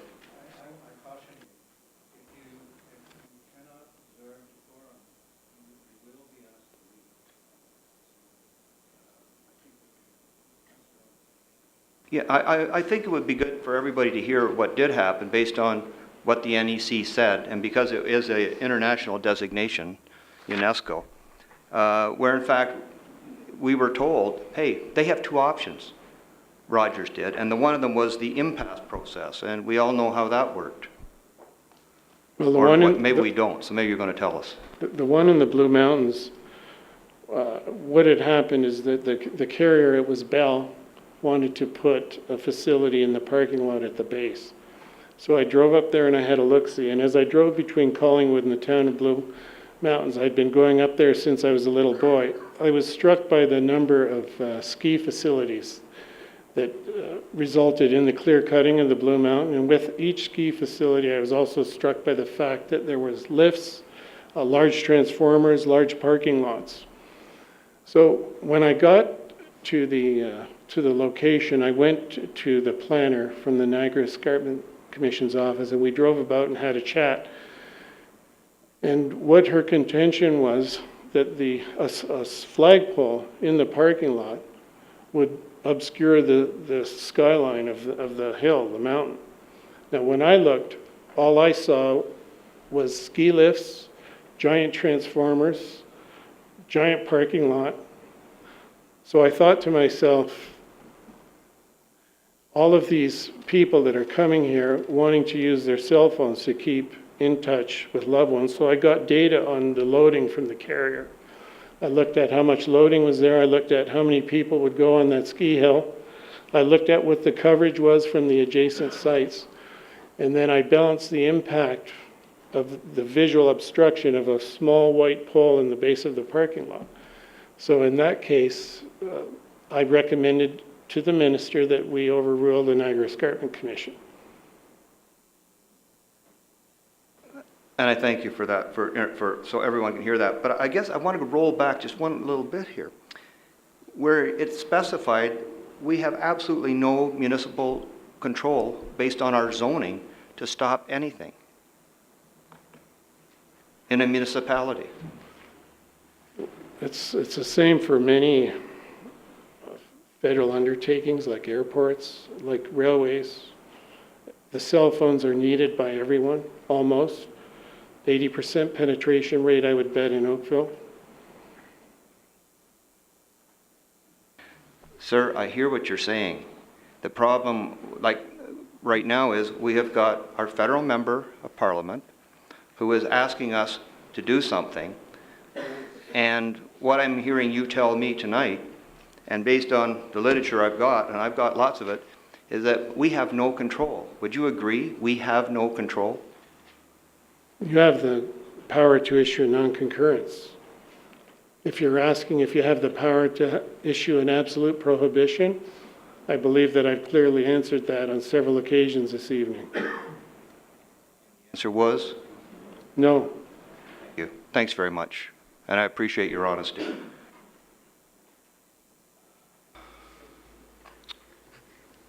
Councillor Khan, please. Thank you, Your Worship. Mr. Holt, earlier Councillor Knoll asked you whether or not you would support or endorse a 200-meter setback, and you unequivocally said no. what distance of a setback would you support or endorse? Well, it's a Government of Canada's position that we support Safety Code 6.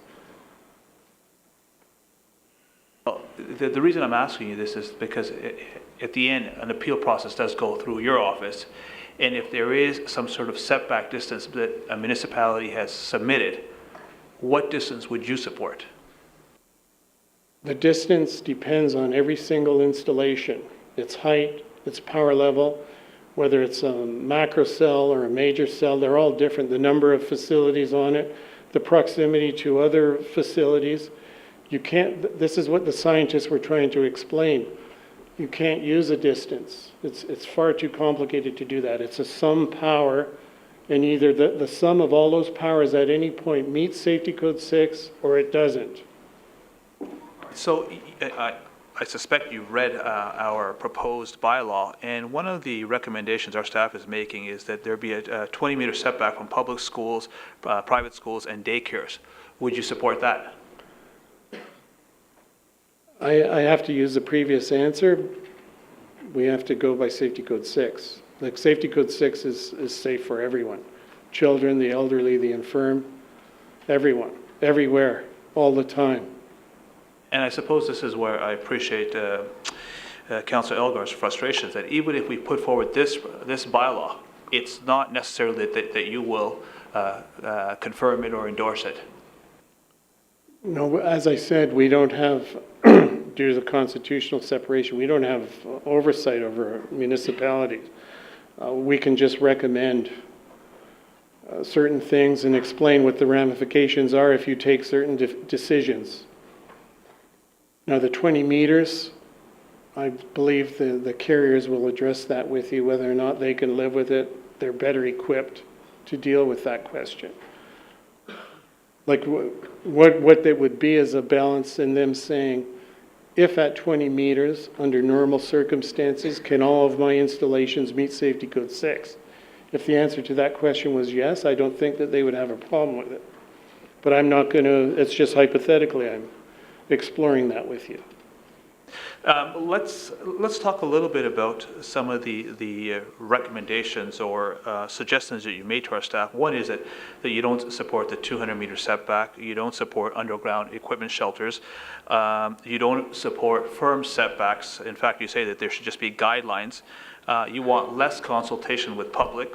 You object to our 120-meter notification requirement for residents. And you're against mandatory open houses for consultation, and rather you'd have written responses.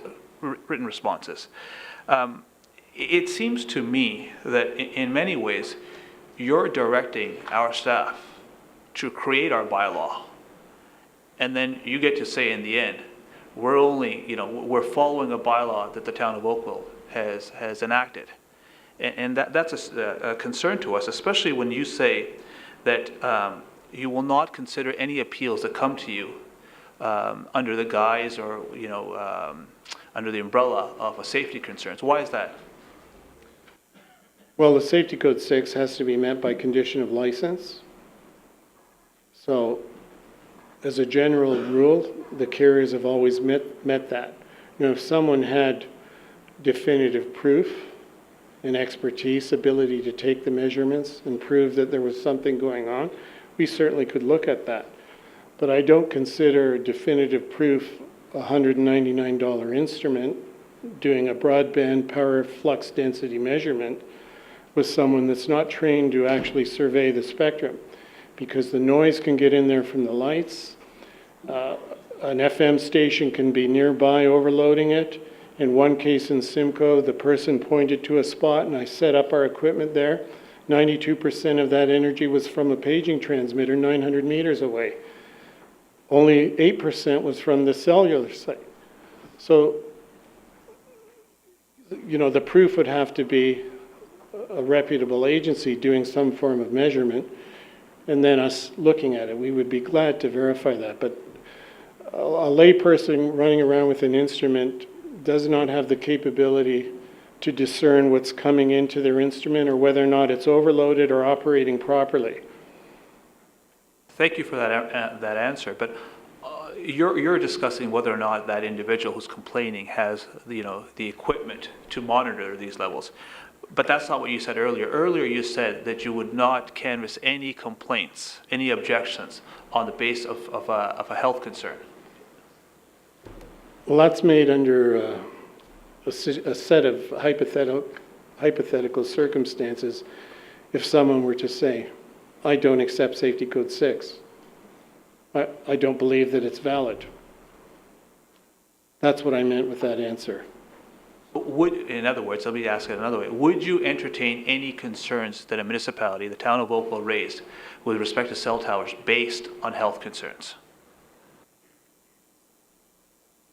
That's not within my purview. The health concerns are, the Government of Canada relies on the Minister of Health. And currently, you've heard it quite clearly from my colleague that preceded me that they don't have any concerns. And I asked them this as well, and they said that they might not be in the best position. But you're not taking the position today that Industry Canada or Health Canada has exclusive jurisdiction over health matters. No, of course not. I want to ask you another question about the excluded towers. Towers below, I think it's 15 meters. Yes. Can you explain the rationale to me why those towers are excluded? The rationale behind that was a trade-off of bringing wireless services into the marketplace versus the visual impact that such a facility would have. It's a lot like a hydropole in dimension or a light standard. In fact, it's shorter than the light standards on the 400 series highways. And given that it has to comply with Safety Code 6 and is safe, that's our carrot for the carriers. If a proponent wishes to deploy that type of facility, or if an LUAs encourage them to make a light standard, they're allowed to bring that in without a consultation. It's exempt from consultation. So that's the logic behind the 14.9 meter. Just to be clear on this, and I'm taking this to extremes just to make a point, but if someone was coming in here and they wanted to erect, 100 of those that are under 15 meters, you would exclude all those then? That's correct, yes. Going back to what Councillor Elgar was discussing earlier, I have a pamphlet here that I also raised in our last meeting. It's called Connecting Canadians. It's put on by the Association of Canadian Wireless Telecommunication Association. And in here it says, the prohibition, restriction, or regulation of land for its use as a wireless telecommunication facility would not be the authority of the municipality or other land use authorities. Would you agree with that? I'm sorry, could you repeat that? The prohibition, restriction, or regulation of land for its use as a wireless telecommunication facility would not be the authority of the municipality or other land use authority. I think that's a convoluted way of saying that the Minister of Industry has exclusive jurisdiction over the siting of wireless facilities, is it not? That's what it says. I'm asking you whether you agree with it. Yes. You also, there's a exception for height modification. Yes. That exception is that if someone puts in a tower and they later modify it, they can modify it up to 25% and not have to submit a second application for that. That's for an existing facility. It's certainly not for a 14.9 meter facility. No, I'm not talking about the excluded towers. Right. But generally, if there's a tower that's not excluded, that has been, given permission to be erected, they can later change that and increase the height by 25%. Yes, and that's to allow the radiating elements to be placed on that tower.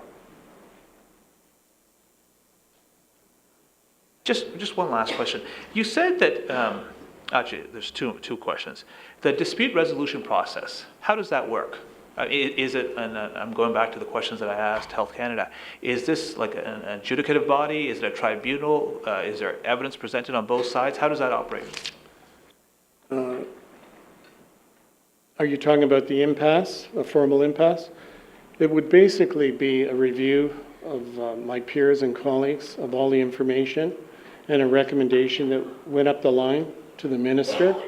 It would be peer-reviewed all the way up the line by a chain of folks to determine whether or not there are any errors or omissions, and then the minister would render a decision, or his designate. He could designate anyone in Industry Canada, including my boss, to write to the land use authority and the proponent to let the decision be known. Would that be a final decision, or is that appealable? Generally not appealable. I imagine it could be challenged in a federal court. I guess that's where I was going, whether or not it was open for judicial review. You said that while you've been with Industry Canada, you've only heard 5 impasses. Is that That's in my area? In your area? Yeah. So you've been there since 2007. I see. So that's right. You said earlier that it was as old as you, and you were in 1980. What about in other departments? How many such impasses have come while you've been there? As I explained to your colleague, like we don't have a database. They're few and far between. Of the 15,000 installations that I estimate have been placed, it's a very small number that go to impasse. We try to avoid them at all costs. There's always one winner and one loser. And many times if there's not sufficient grounds on the part of the LUA, it will unfortunately be the LUA that will lose the argument.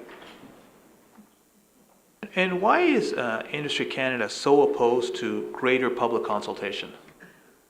I don't think that that's true, sir. From your recommendations that were in our staff report, it seemed that you objected to the mandatory open houses, and you wanted to limit the notification requirements for the residents.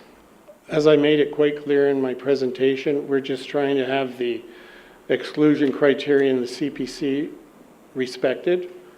And if our CPC would call for an open house as per our default process, that would be fine. If you were going to have open house for an installation on an apartment building that is excluded, that would be a concern to my colleagues and myself. Thank you very much. Council, you have about 5 minutes before the hour. We have an indication of additional questions from Councillor Demoff and Councillor Giddings and Councillor Duddick. I don't really want a motion to go past, but I mean, you're free to make one. The gentleman from Industry Canada has already indicated that he would respond to written questions. I would just ask, do you have anything that you need to ask, given the amount of time we're going to be doing this? Councillor DeMoff?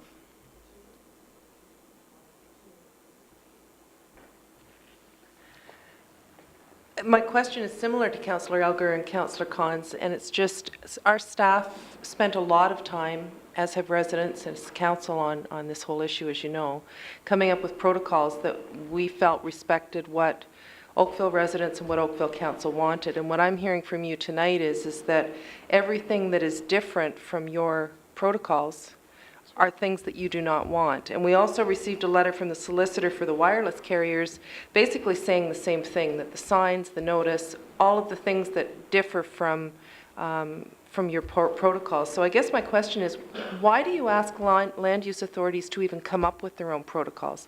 Why don't you just regulate this federally? And I'm very confused, as is everyone in this room, why you ask us. We've even been told that we can't say we're commenting, that we're saying we're concurring. And I've said this before, concur means you agree. We're not being asked to agree, we're being asked to provide comments. And the wireless industry says they don't even like that. So my question is just, why don't you just regulate this and take us out of the equation? Well, after 27 years, when you looked at what would happen in the past with federally regulated agencies, certainly like Bell Canada is a good example, digging up the municipal roadways, not getting approvals. We've evolved over time, over the 4 generations of our CPC, to try and get rid of that mindset, to try and take into account local issues. You know, the fact of the matter, as I've said many times, is that many people want the technology, but no one wants the base stations. So what we're trying to do is work with you to optimize the siting. So your protocol gives you the opportunity to specify areas where you prefer, to designate a staff member to issue the concurrences. And through that method, hopefully you'll end up with a better sites in your area. But to absolutely prohibit the sites, it's not something that the Government of Canada is prepared to support. But with all due respect, wherever it comes to you, you're the final authority on this. That's quite clear. Yes. And when you say we can choose areas that we'd like to have them, even when we talk about 20-meter setbacks from schools and daycares, that's not falling within the realm of possibility. And the letter we... Councillor, Okay, sorry. we're about to go past the hour, and it seems to me we're now arguing, not really questioning. Right, I'm done. Given that the ministry has volunteered to answer written questions, I will now recess the meeting to tomorrow at 7 p.m. when we will resume hearing delegations. We are recessed.